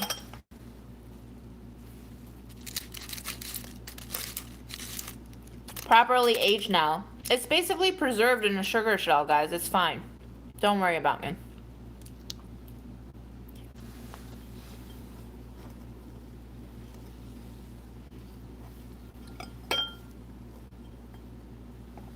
That's a lot of sugar, though.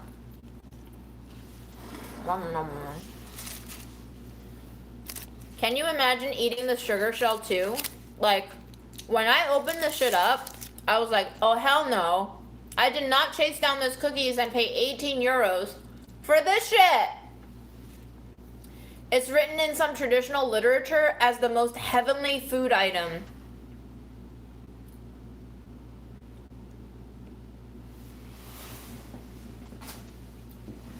Disappointing.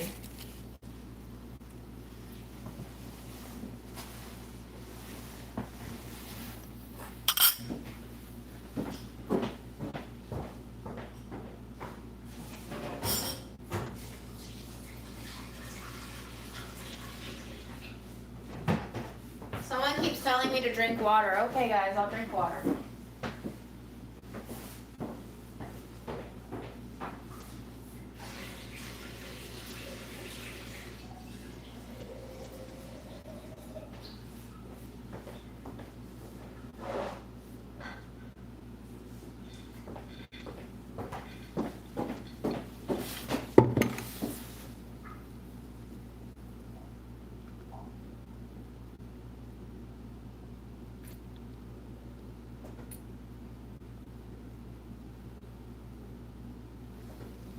Oh, I never felt hungry today. I'm always feeling full.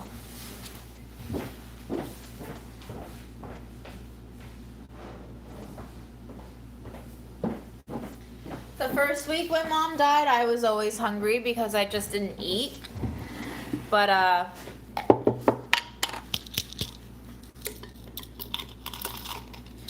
I also tried to eat some goji berries today, and guess what, guys? I still don't like them, but goji berries not in congee are more my thing.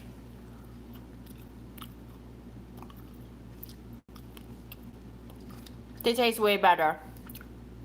They taste like tart little raisins with a slightly medicinal kick. And a lot drier than raisins. Maybe Mom is happy now that I'm eating some goji berries. Maybe if Mom had like fed it to me, not in congee, I would have liked them more. I love halva. Don't we snack on stuff every night?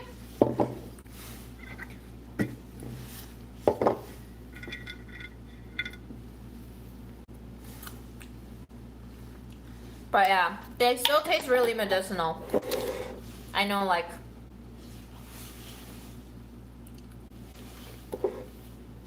you want to eat something else with me? How would you go about trying new items and liking them? You don't have to like them, you just have to try them. Rolades. They expired in 2006. Do you see that? 2006. 2006, guys. December 2006. We're gonna eat it.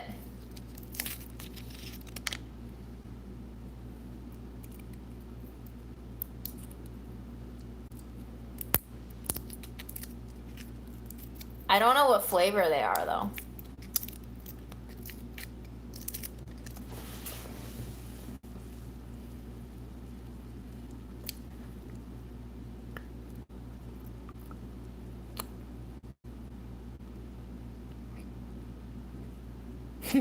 $19.89? Wow.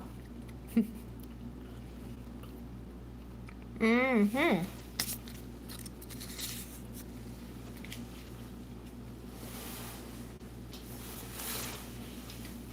It is chewy. Tastes a little minty. Strange.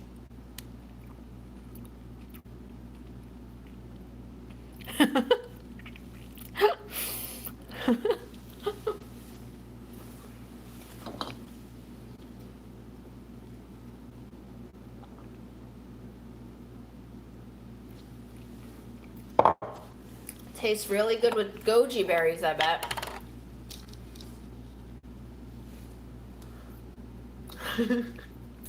People are really worried.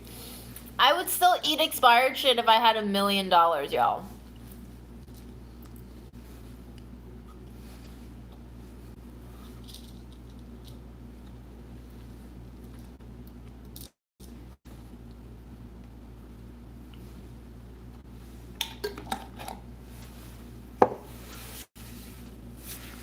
This is weird. This is like the weirdest expired trail mix.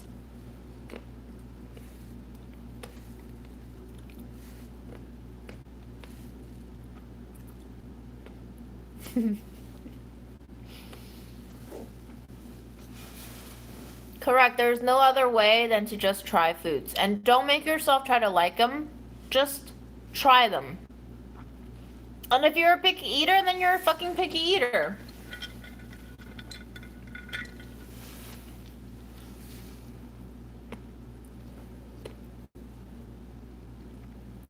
Oh, there was no way. I think you would have had to pay me $10 million to take a taste of that wine.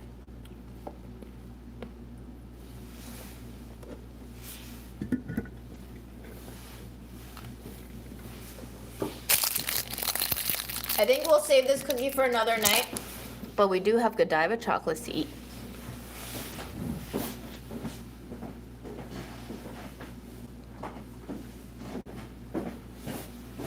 I was saving this for Mom.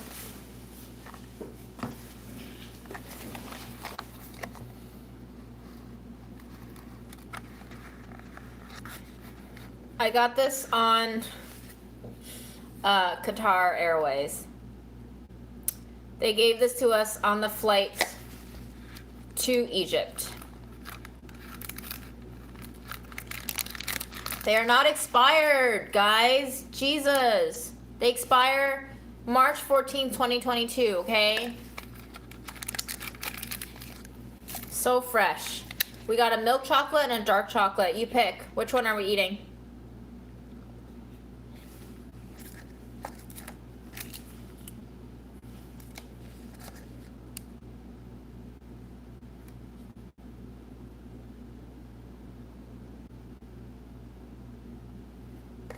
Both. All right, we're gonna go with the dark first. Look at that, it's so cute.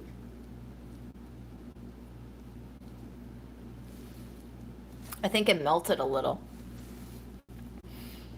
Save it till 2030.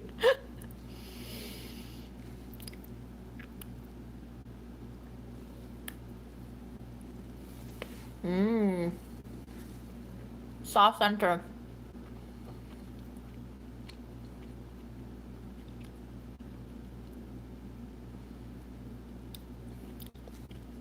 You know what?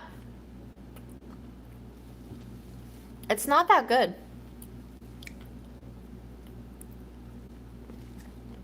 It's got a ganache center. I'm not impressed.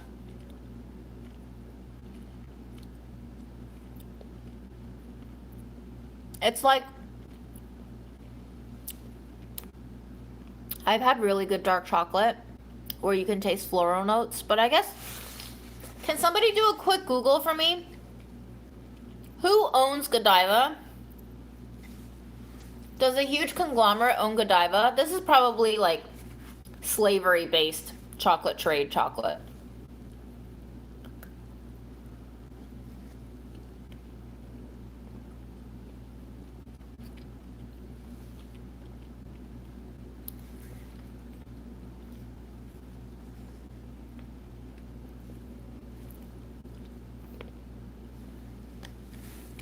Sad. It, you know what this reminds me of? Thank you, Googles. This reminds me of a less sweet version of, I kid you not, Hershey's. It tastes like a It tastes like a dark version of a Hershey's bar. In fact, I don't think this is that many ants steps above the special dark Hershey's bar that you hand out for Halloween.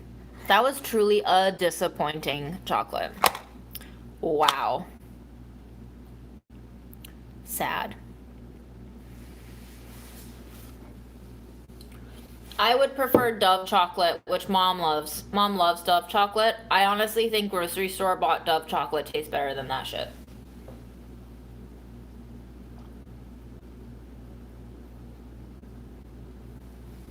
And you know what? Fuck, yeah, the Rolaids had more flavor.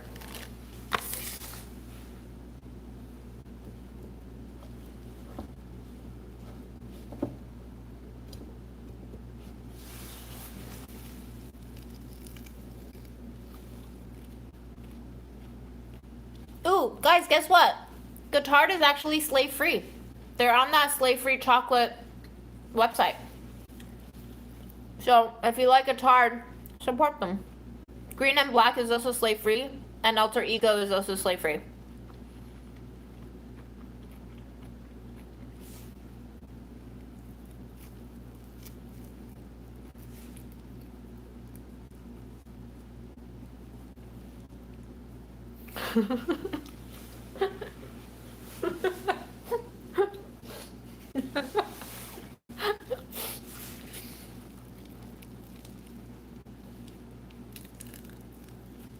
Bye, little piece of shit.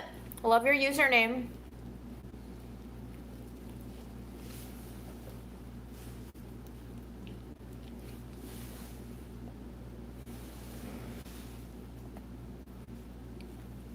You can check the website. Just Google slave-free chocolate. It should be the first website that pops up.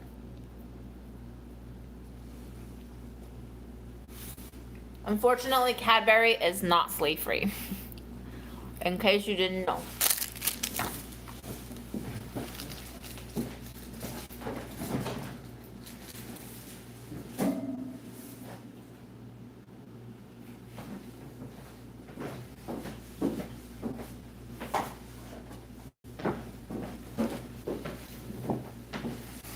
Aaron got me these dates from Doha. I've already eaten like half of it, but I'm pretty sure this box was $50.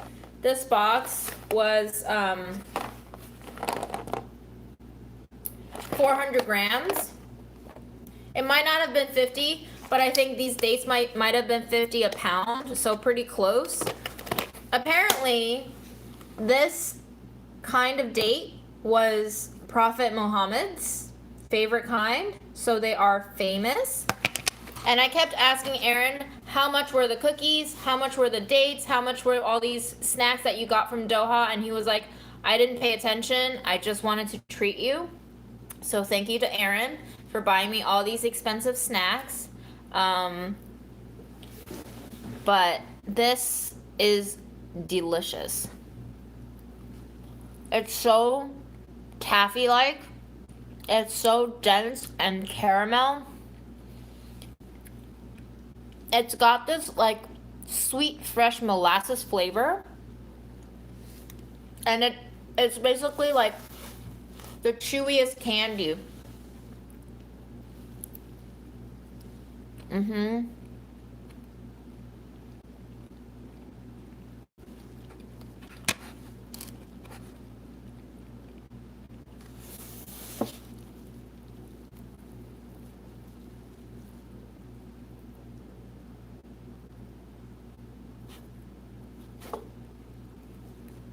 It basically has the consistency of a Laffy Taffy.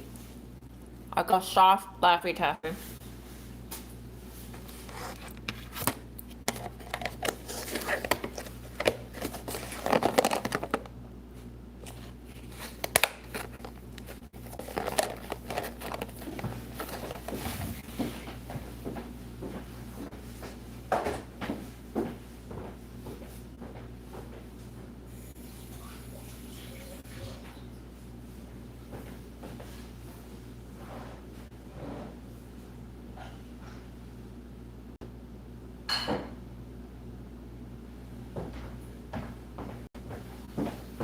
Okay, it's time to play Guess What Mom Has in Her Pantry. If you know what these things are, please tell me. Let me dry my hands first on my pants.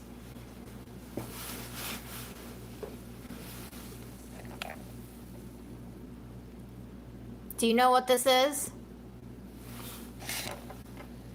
It's very light. It's not walnut or nutmeg or olive. It's a Chinese thing. Oh, yes.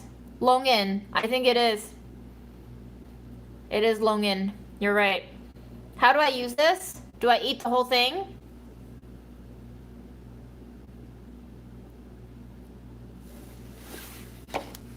Yeah, I think it is longan.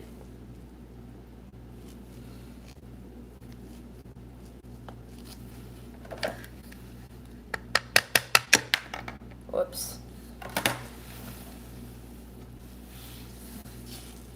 Well, these are dried. These are dried longan.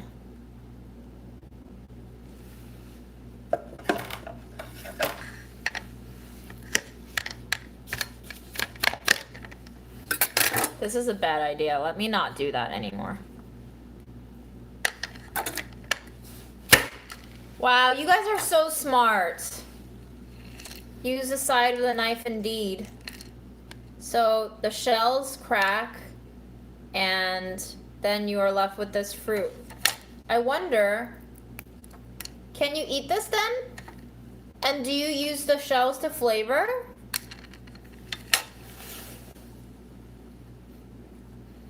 Bye, Karina.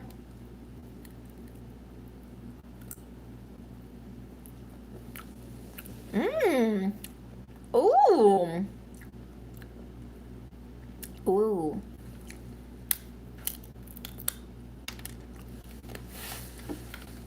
I guess there's a seed in the middle.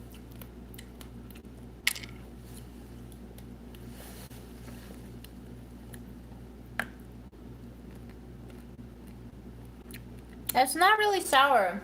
It's like a medicinal date.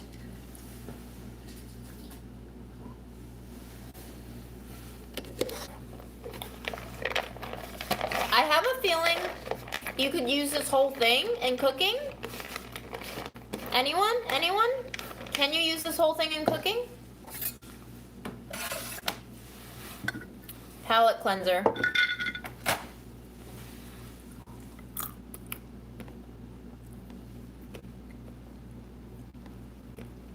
Bye, Ashley. Hello, India. Okay. Next one. What is this? Is it ginseng?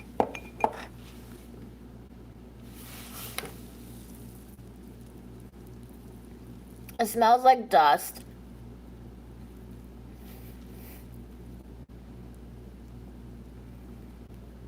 How do you use?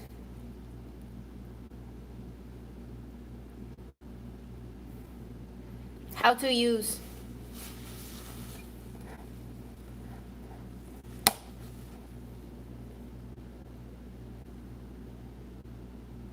Bye, Keith. Is ginseng like kind of bitter?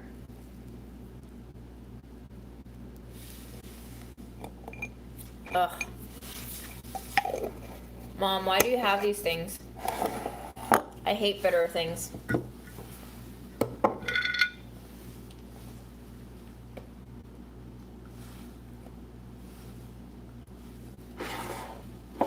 What is this?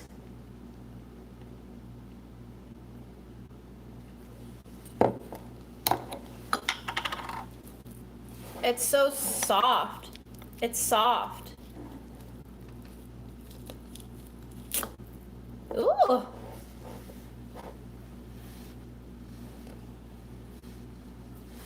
Yes, she had a little bit of that caterpillar fungus, and a viewer who's been helping me a lot took it home, and I was like, thank God you want it.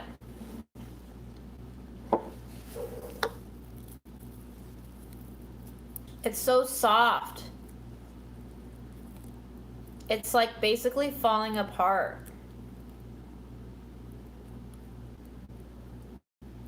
What is it, JS?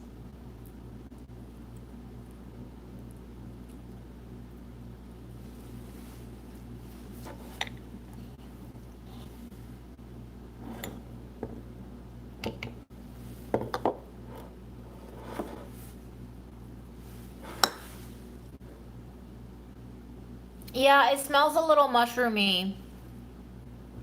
I guess I'll rehydrate it and use it like a mushroom in soup. It definitely smells very mushroomy. Smells a little bit like pee.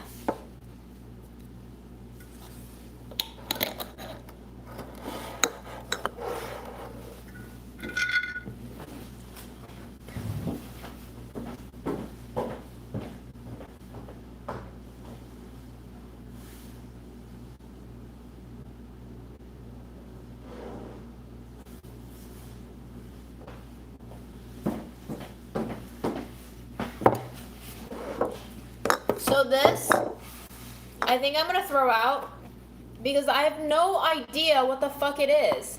Mom didn't label anything. Nothing. This is like a gray powder, like a gray-green powder. It must be some sort of spice. But I don't know what it is.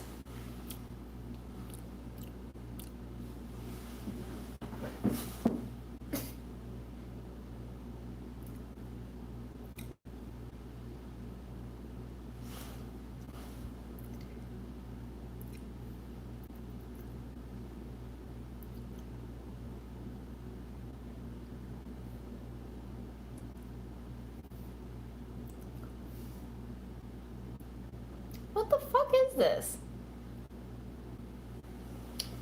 It's a little bit bitter. It tastes a little bit like black pepper, white pepper, and rancid cumin with a little bit of mintiness.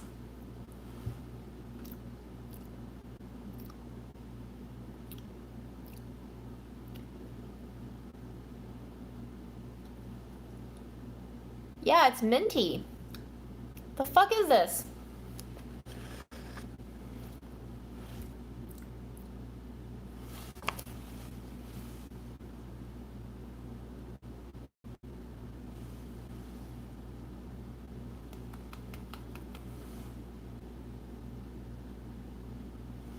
This might be Chinese medicine. Because it certainly smells like it.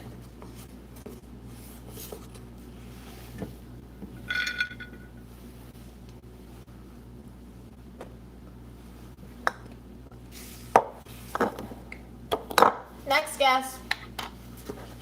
Is this some sort of mushroom? I think she's used this before. In soups.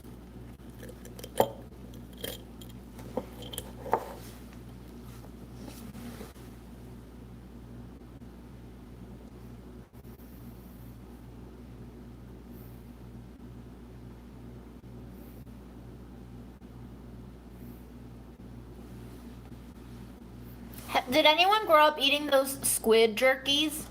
The little squid jerkies?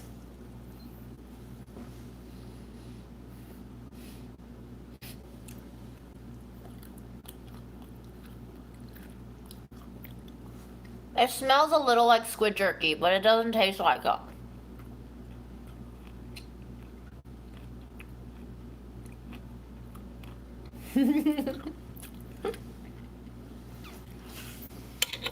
I know it's not squid jerky. It's kind of good though.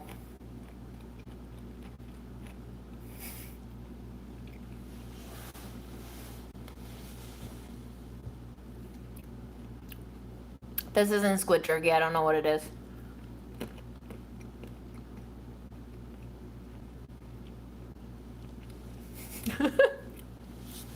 I'm sorry, Smothers.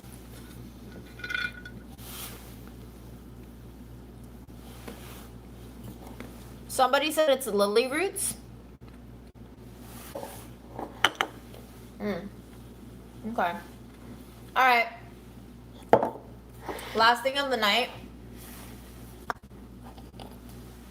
This looks like ground black sesame. But it doesn't smell like it.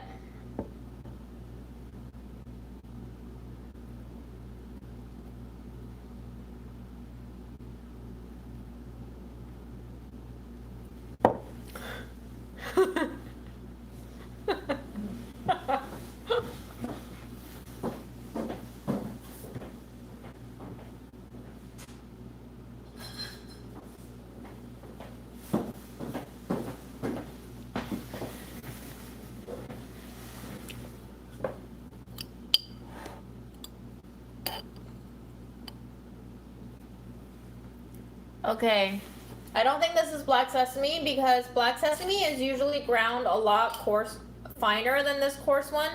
This is pretty coarse. The fuck is this?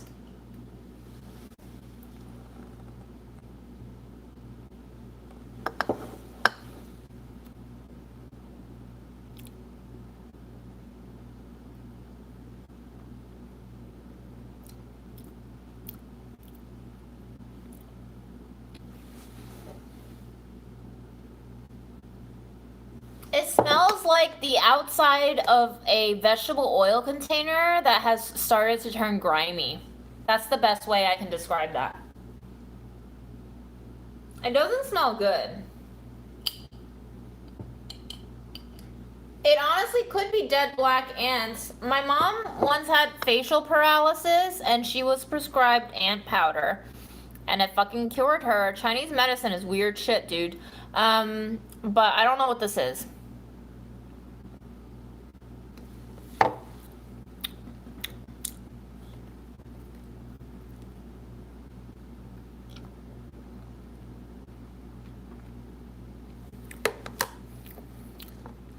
This doesn't taste good.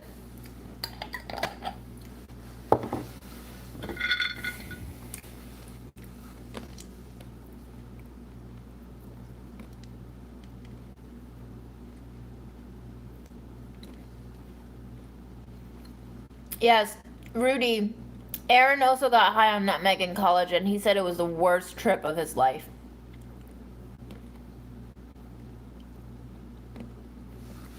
I don't know what this is, but my stomach is starting to hurt, so I'm gonna toss it. I think on the next garbage day.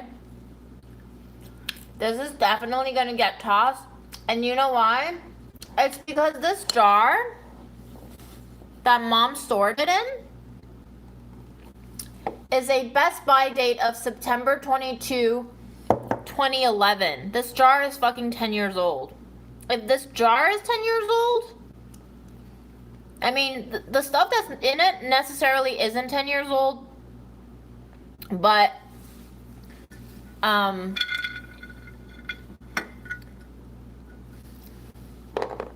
don't want to eat that one. That one tastes really gross. Not gross, it just doesn't taste like anything but dirt. It just tastes like dirt. And it smells like grimy oil container.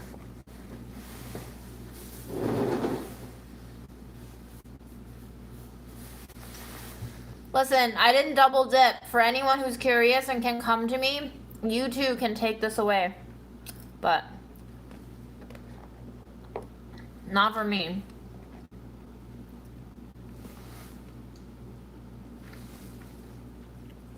Yeah, I'm not gonna touch these. I think this is food.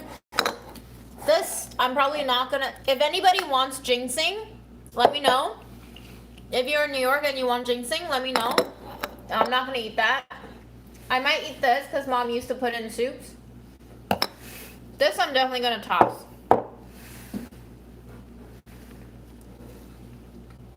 I don't think mom would put dirt next to the food, y'all. Okay? Great, ginseng is yours. And I'm still holding that yellow coat for you too. So next time you come, pick up the ginseng and I will put it with your yellow coat.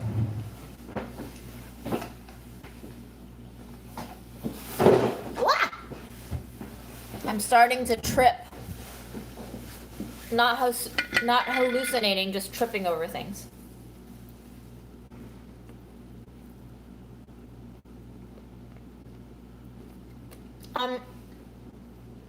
I always eat things when I don't know what it is, guys.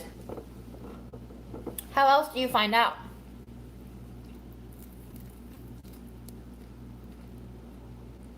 What the fuck does opium look like, guys?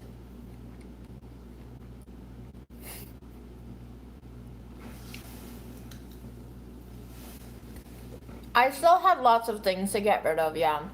Furniture is gonna go last.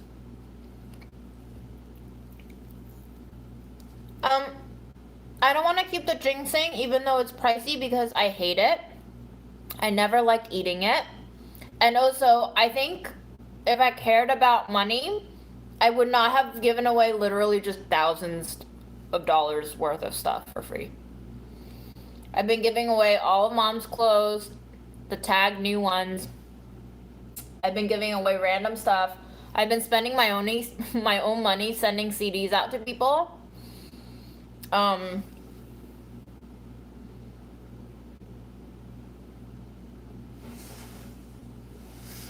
For the most part, the shredding is done. The bulk of the shredding has been completed, yes. I am not the type of person who would suffer through a bad tasting thing just so that I could be healthier and live longer, because I have seen that it does not mean good things when you live longer. So I am embracing the hedonistic side of me.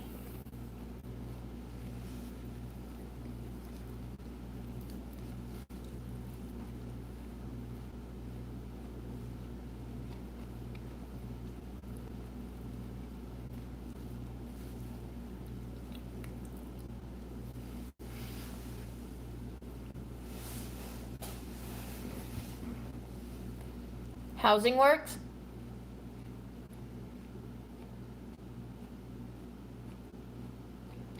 Embracing my hedonistic side.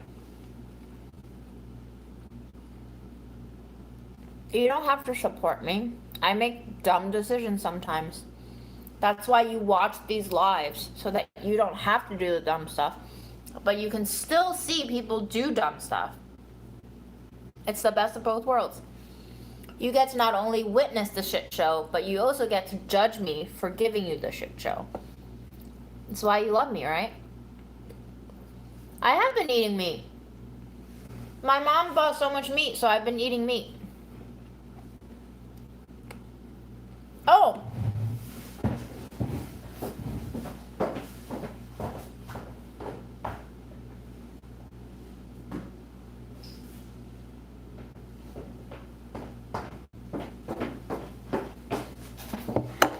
If anybody wants ground ginger, Mom has a lot. Let me know, because I don't like ground ginger. She also has turmeric in a Planters Peanuts jar.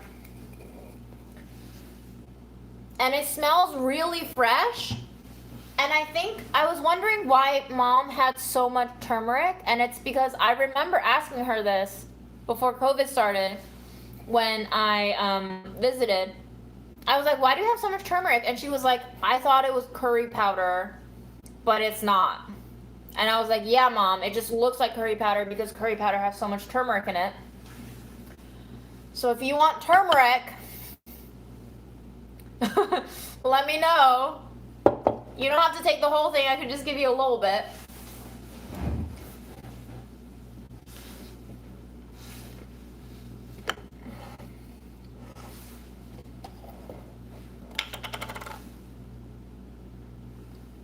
Oh my god, is this... What the fuck? I thought this was cocoa powder? I don't think it is.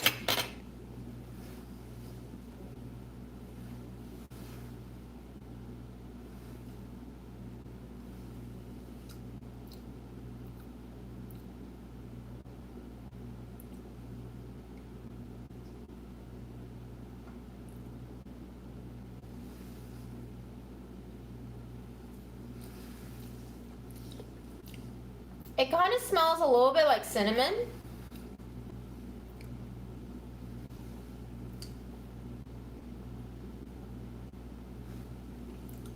But it's not. Or at least it's not just cinnamon.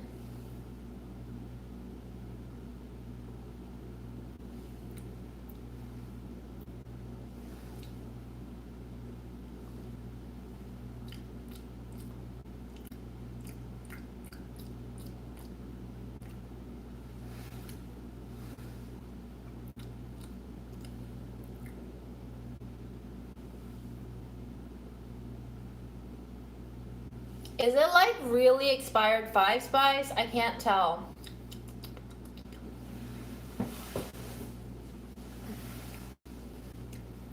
I think I should cook something with this. This tastes like a spice mix.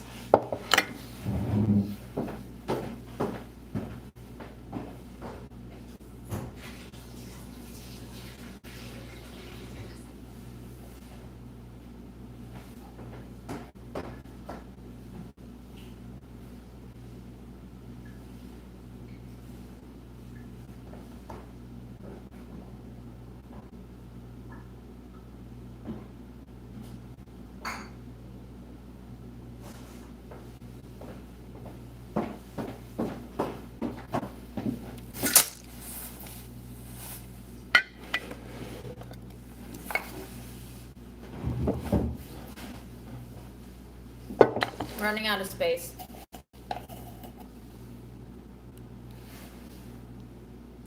Holy shit. I thought this was cocoa powder. This isn't fucking cocoa powder either. What is this? Is this more of that same thing?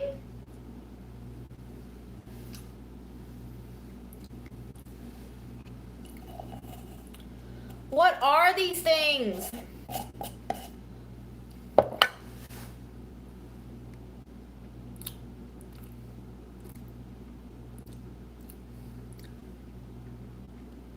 It tastes like it could be very savory, but it's also kind of dirt-like.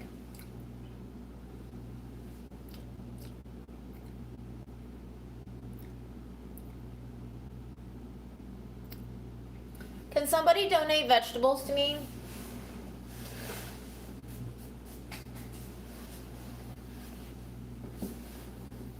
Mystery white sauce. I don't have white sauce ingredients here.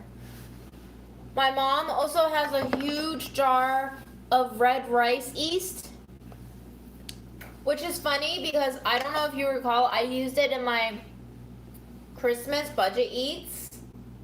It's used in Chinese cuisine to dye ingredients.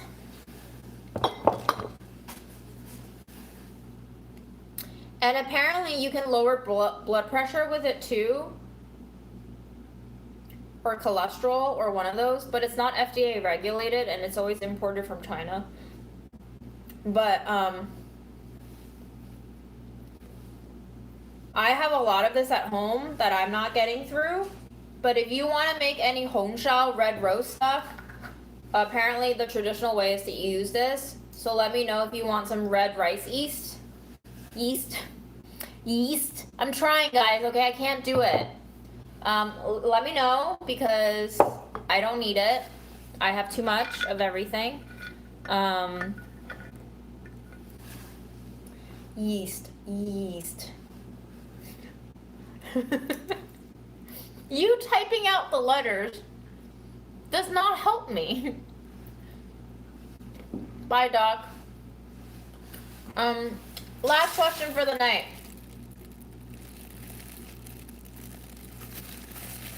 Is this woodier?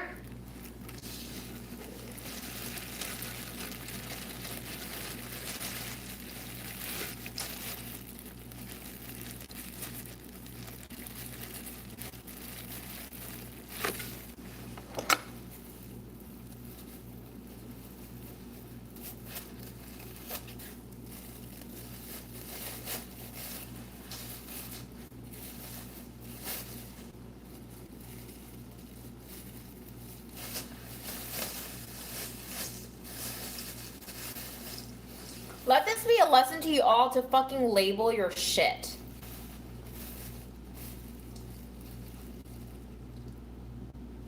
It smells like tangy dirt. Does that make sense?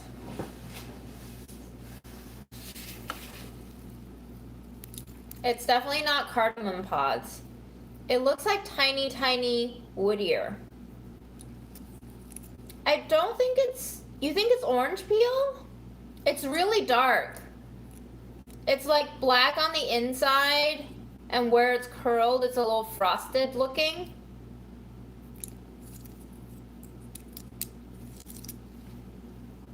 Chew it. You got me eating raw woodier, y'all.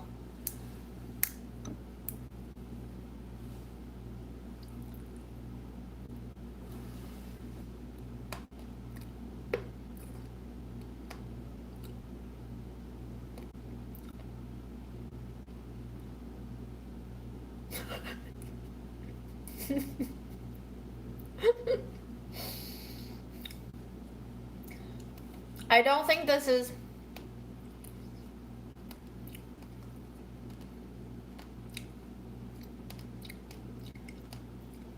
I don't think this is orange peel. I think this is woodier.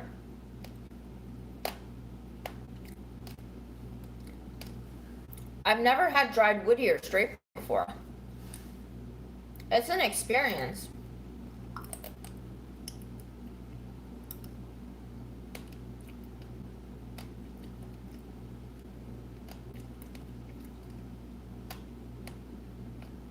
Yeah. That's fun. I love it.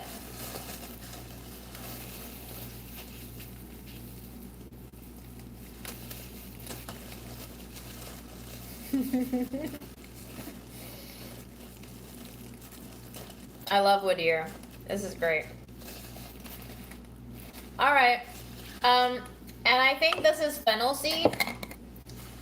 She has a lot of it. I also have a lot of it.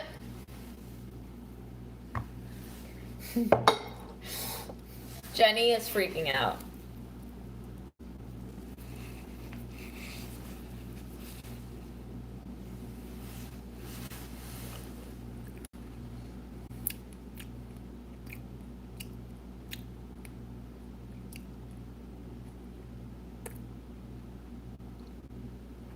Yeah, fennel seed. Okay, well that was fun. Mystery spices. I don't know. I don't know what I'm gonna do with these.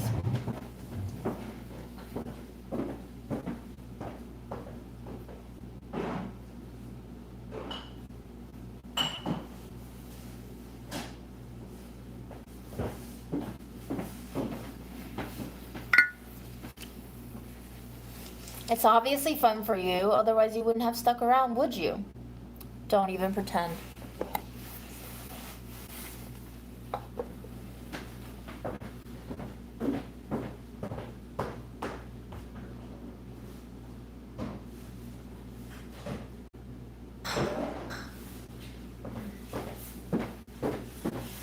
Y'all think I'm that dumb? I see right through you, girl.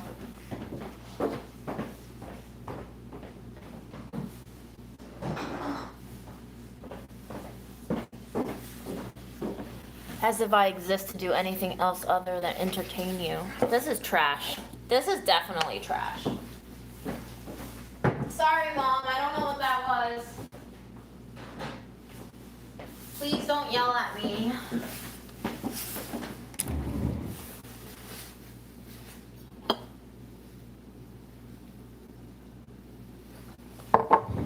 Yes, this is Mom's jacket. Thank you, Mom, for the impeccable fashion as always. Grandma's okay. No, this is a cross. Not a mushroom.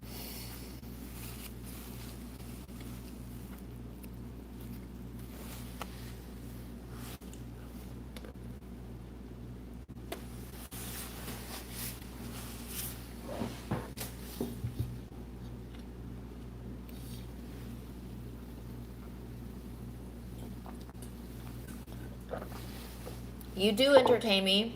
I now need tea. My stomach is a mess.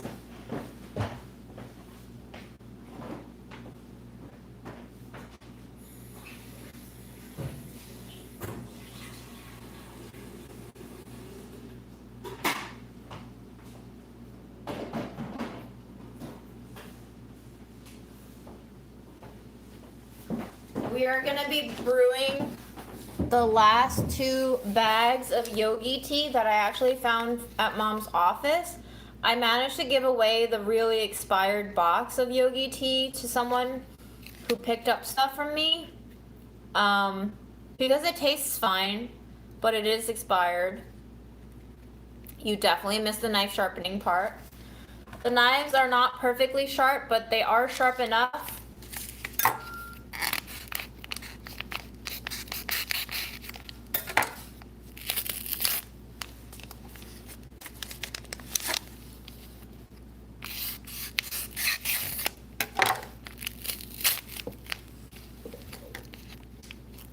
Let's read the tag. Can you guys read it, or is that too fuzzy? That's probably too fuzzy. Where there is love, there is no question.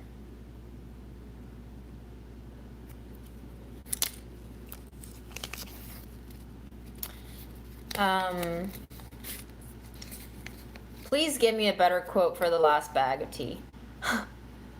Your heartbeat is the rhythm of your soul. Guys, I almost loved this one because I thought your heartbeat actually said your heartburn. And I was like, yes, my heartburn is definitely the rhythm of my soul. But unfortunately, not the case.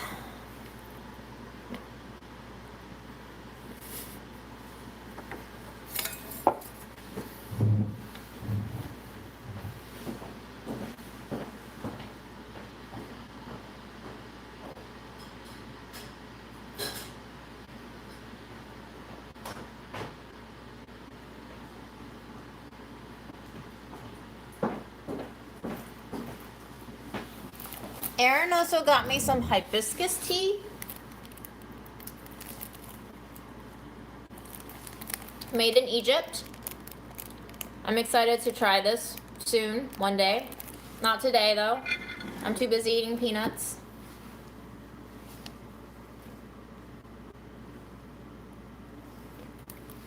What is my Lanta? Did I have my Lanta tonight?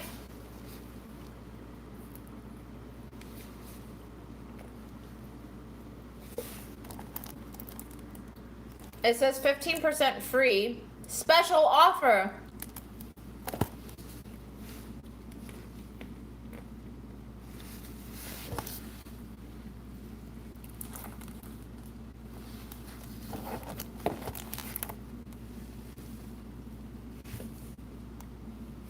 Aaron and Fred are living the life without me, man.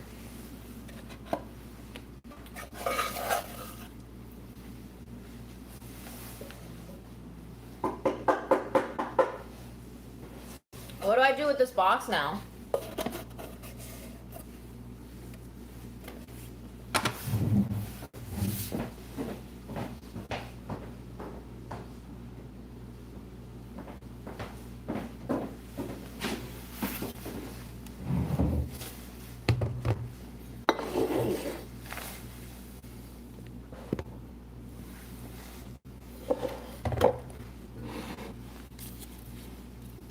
No, we are not eating the ant powder. Jesus Christ, guys.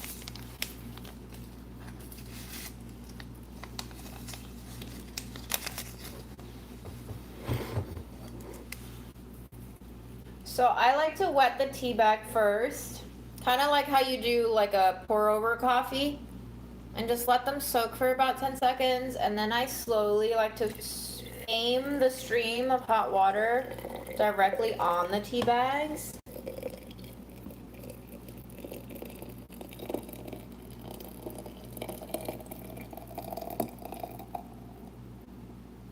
I don't think it does anything. That's just the way I like to brew my tea.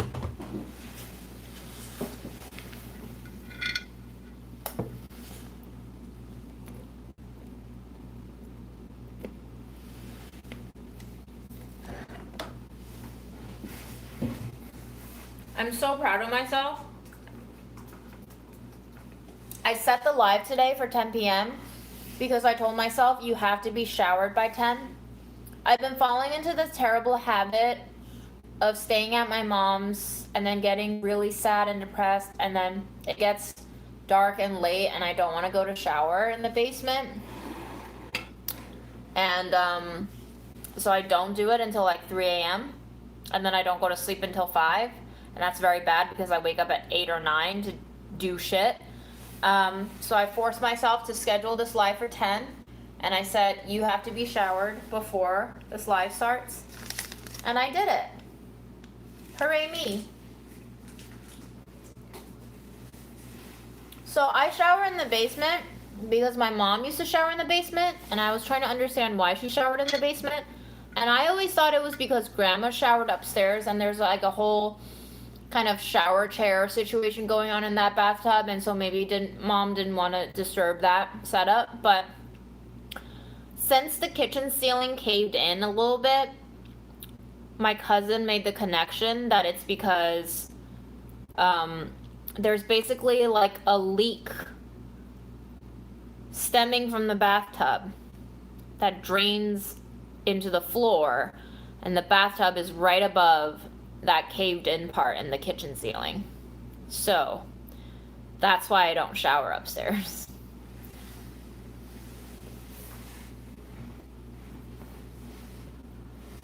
My cousin is so fucking amazing.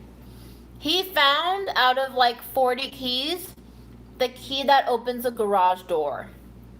I tried all of them. I did not manage to open all of them. But he was there for like all of 30 seconds before he was like, this one. So he's amazing. Thank you, cousin.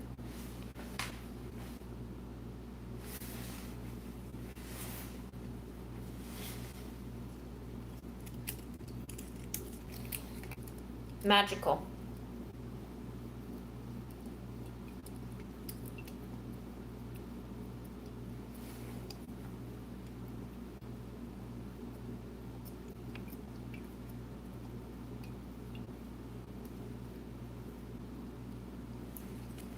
I have decided that I'm going to sell this house as is, and I'm not going to fix anything, because I think that is the most moral and transparent thing to do at this stage, especially given my lazy tendencies of wanting nothing more to do with this house than the bare minimum, because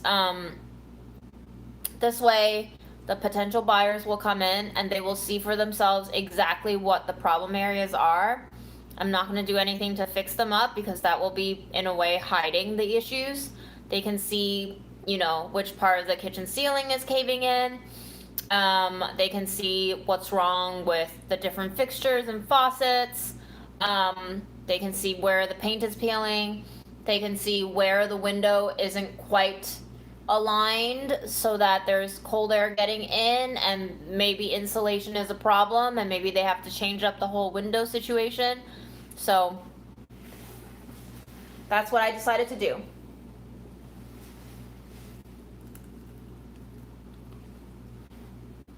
And like a lot of people are saying, if I fix it up for $10,000, I could potentially sell it for 50 or 60,000 more. But at this point, I'm just like,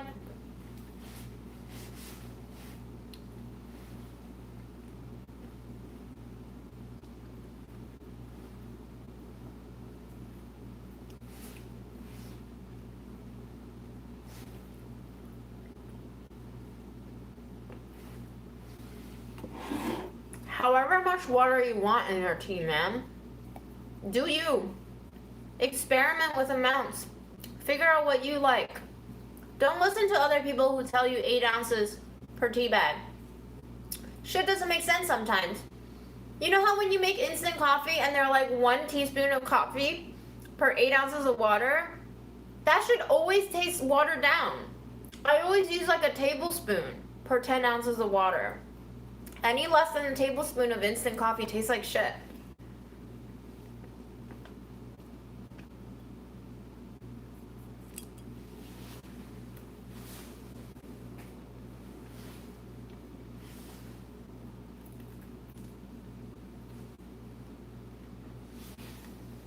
I don't want to be a landlord.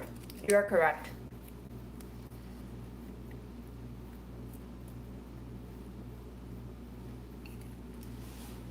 I don't want the responsibility. I don't want the title or the status of a landlord. It just sounds so fucked up. I like what I've seen of California.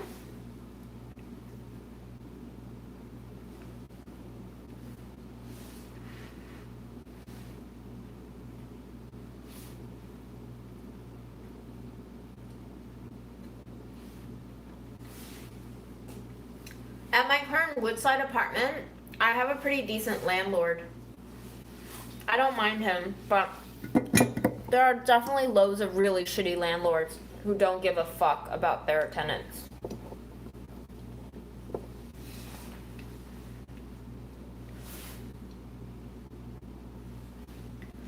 So when does winter actually start? Because several people have told me that winter is not a good market to sell stuff in.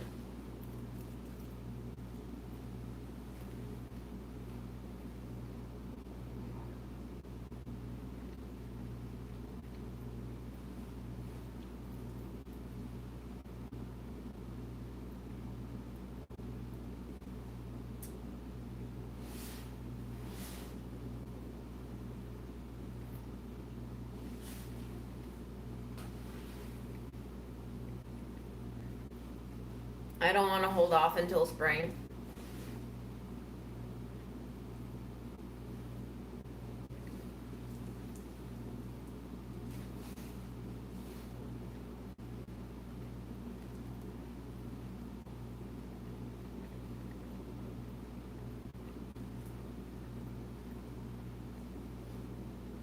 Oh yeah, when is daylight savings changing again?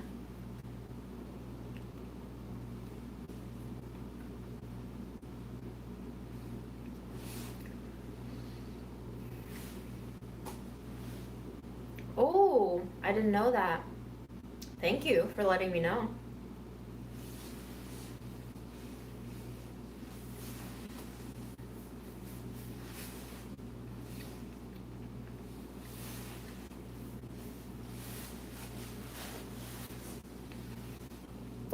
I'm going to try my best to find a good realtor, but nothing is really guaranteed, is it?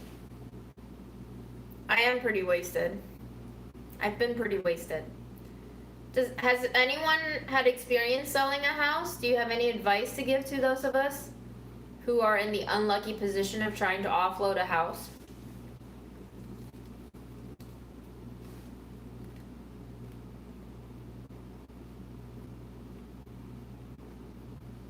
I have to turn the heat on in the house? Jesus Christ. I was trying to not turn on the heat so I can not have to heat up this whole house just for me, but you're saying I need to do it for the pipes.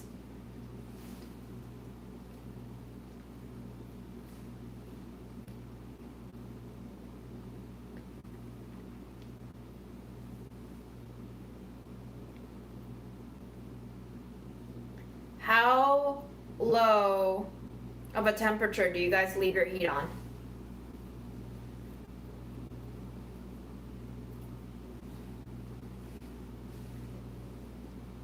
I'm learning new things every day.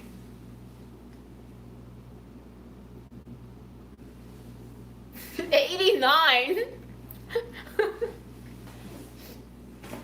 Lisa, are you a troll now?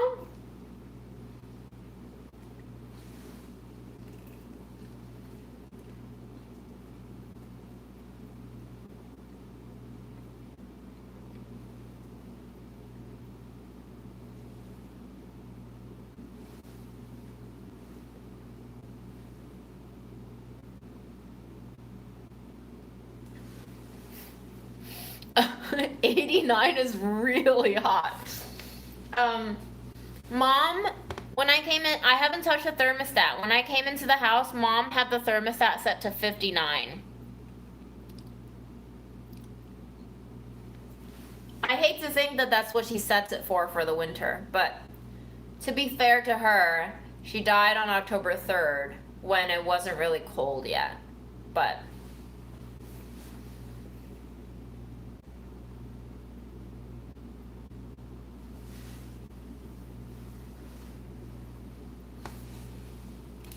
I think the legal temp for landlords to aim for, I think it's like 69 or 72, somewhere in that range.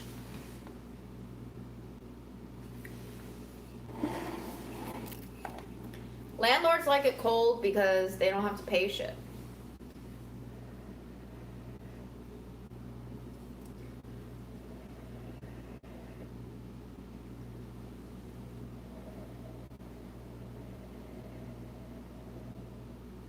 I mean, for sure, I'm freezing. If the temperature outside gets any lower, I will definitely suffer. I remember when I used to visit my mom on the weekends, the first thing she would do when I came into the house would be to scurry over to the thermostat and jack it up by like at least 10 degrees. So when I arrived, she would always have her winter coat on. Oh, that was a good burp.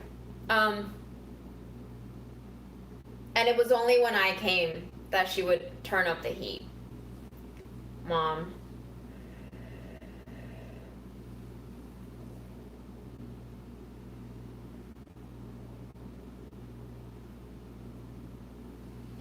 But it makes the tea feel so much warmer and hotter, though.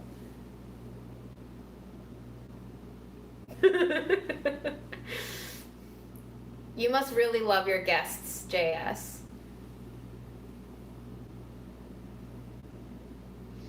Oh my god, $400 of heating in the winter per month? Jesus. That's enough reason to not buy and to just rent.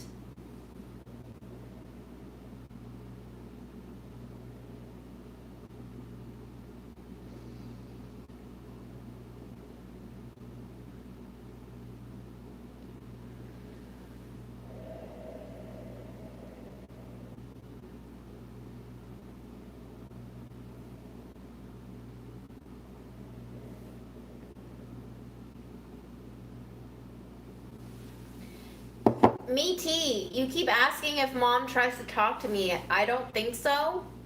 And I also have been asking mom to not visit me because that would creep the fuck out of me. So mom, like, I miss you, but please don't visit me yet. I will fucking flip out and die. Is that what you're trying to do?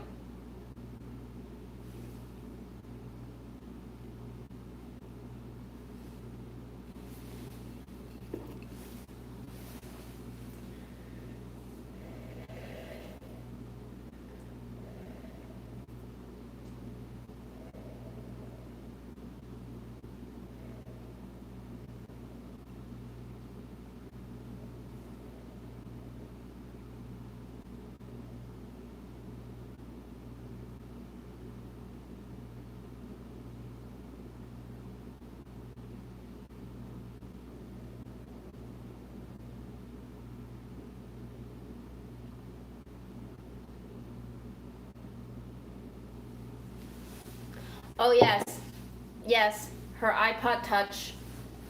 We found it in one of my cardboard boxes that held like shipping materials.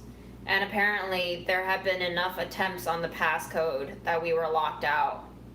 And the next one that I tried locked us out for 60 minutes. And then I tried 2 more times and it was like permanently locked out. So now we can't get into our iPod Touch.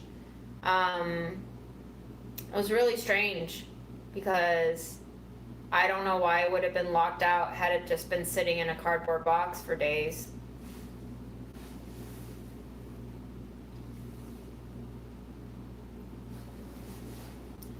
Lawrence, what?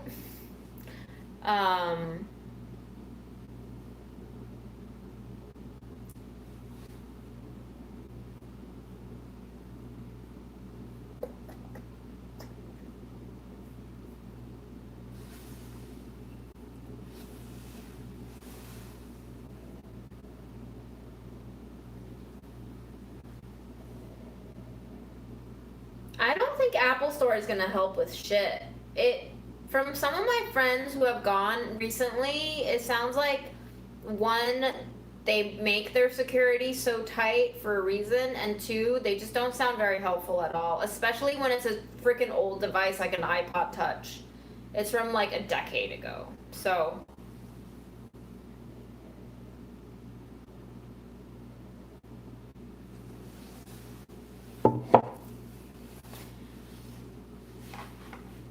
it's funny that you mentioned the frog, Diana, because I keep seeing this cricket-like insect in the basement shower sometimes. I don't know why it keeps hanging out there. Maybe they like the water, or maybe it's mom. Bye, I'm Schneckenhaus.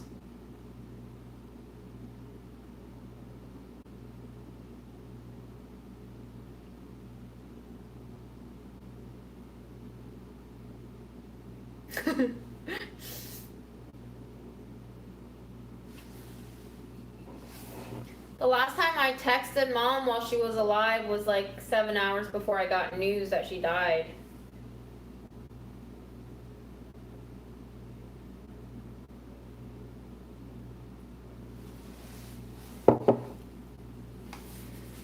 That's kind of sweet, Diana. I'm kind of jealous that you have that.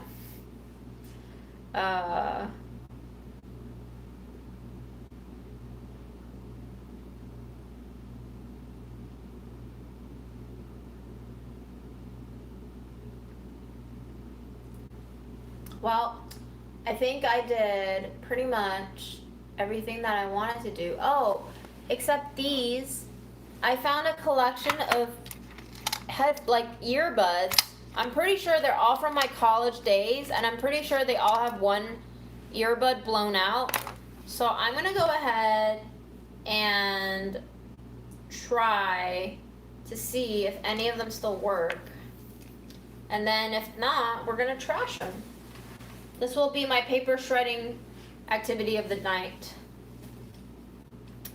And I'll probably sign off soon. And I wanna say thank you for eating ice cream with me.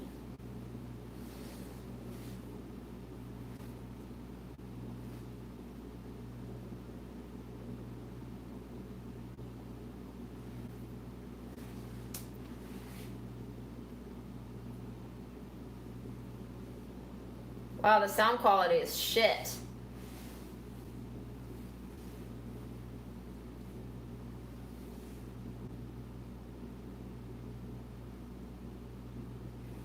Yep, only the right earbud works on this one. I'm gonna tie that one on.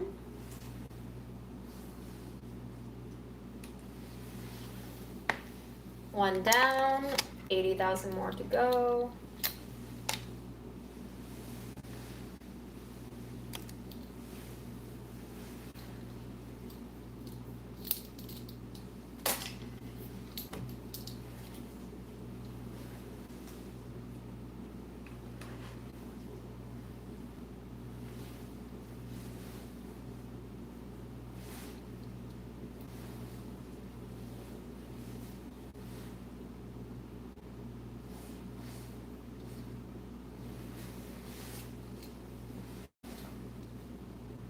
Oh, wow. This one works.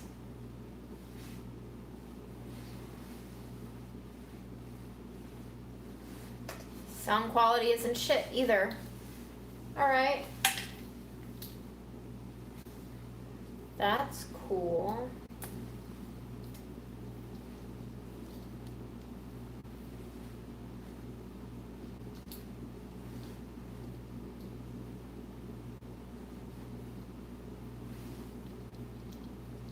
This one works. We can put it out for peeps to take.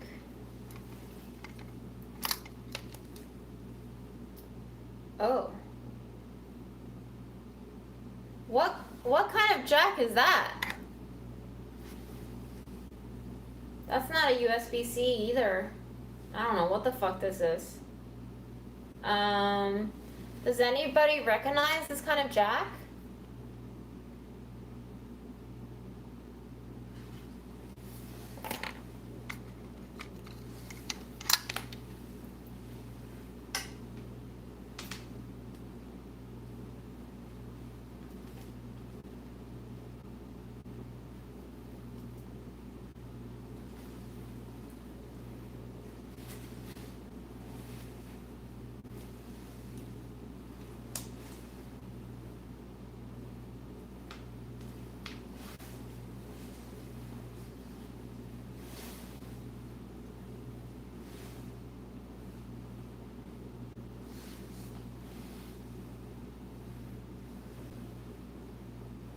Sound quality is great on this one.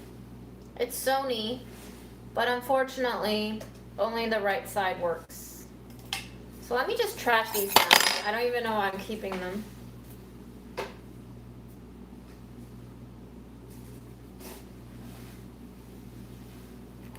So I think I'm gonna throw these away, right? Because nobody really uses them.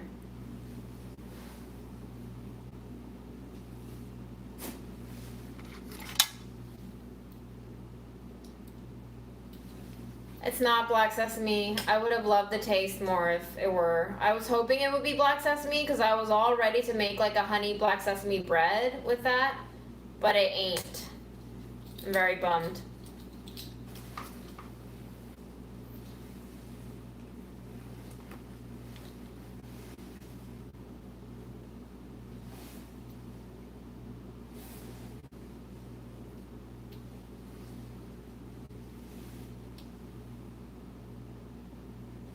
Okay, These like iPod knockoff headphones. I don't know where they're from. I don't think they're genuine iPod headphones, but both of them work. That's amazing.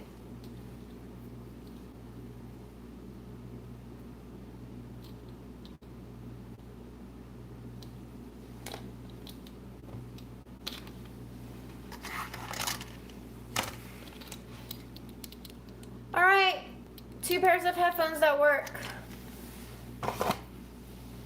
That's all the programming I have for you tonight, folks. Thank you so much. Drink some tea. Eat some mysterious things. Take care of yourself. And give that cold brew coconut ice cream a try. If Jeni's wants to sponsor me, I will shill only for that flavor. Because that's good. Alright, I'll see you guys sometime. I don't know when. Bye.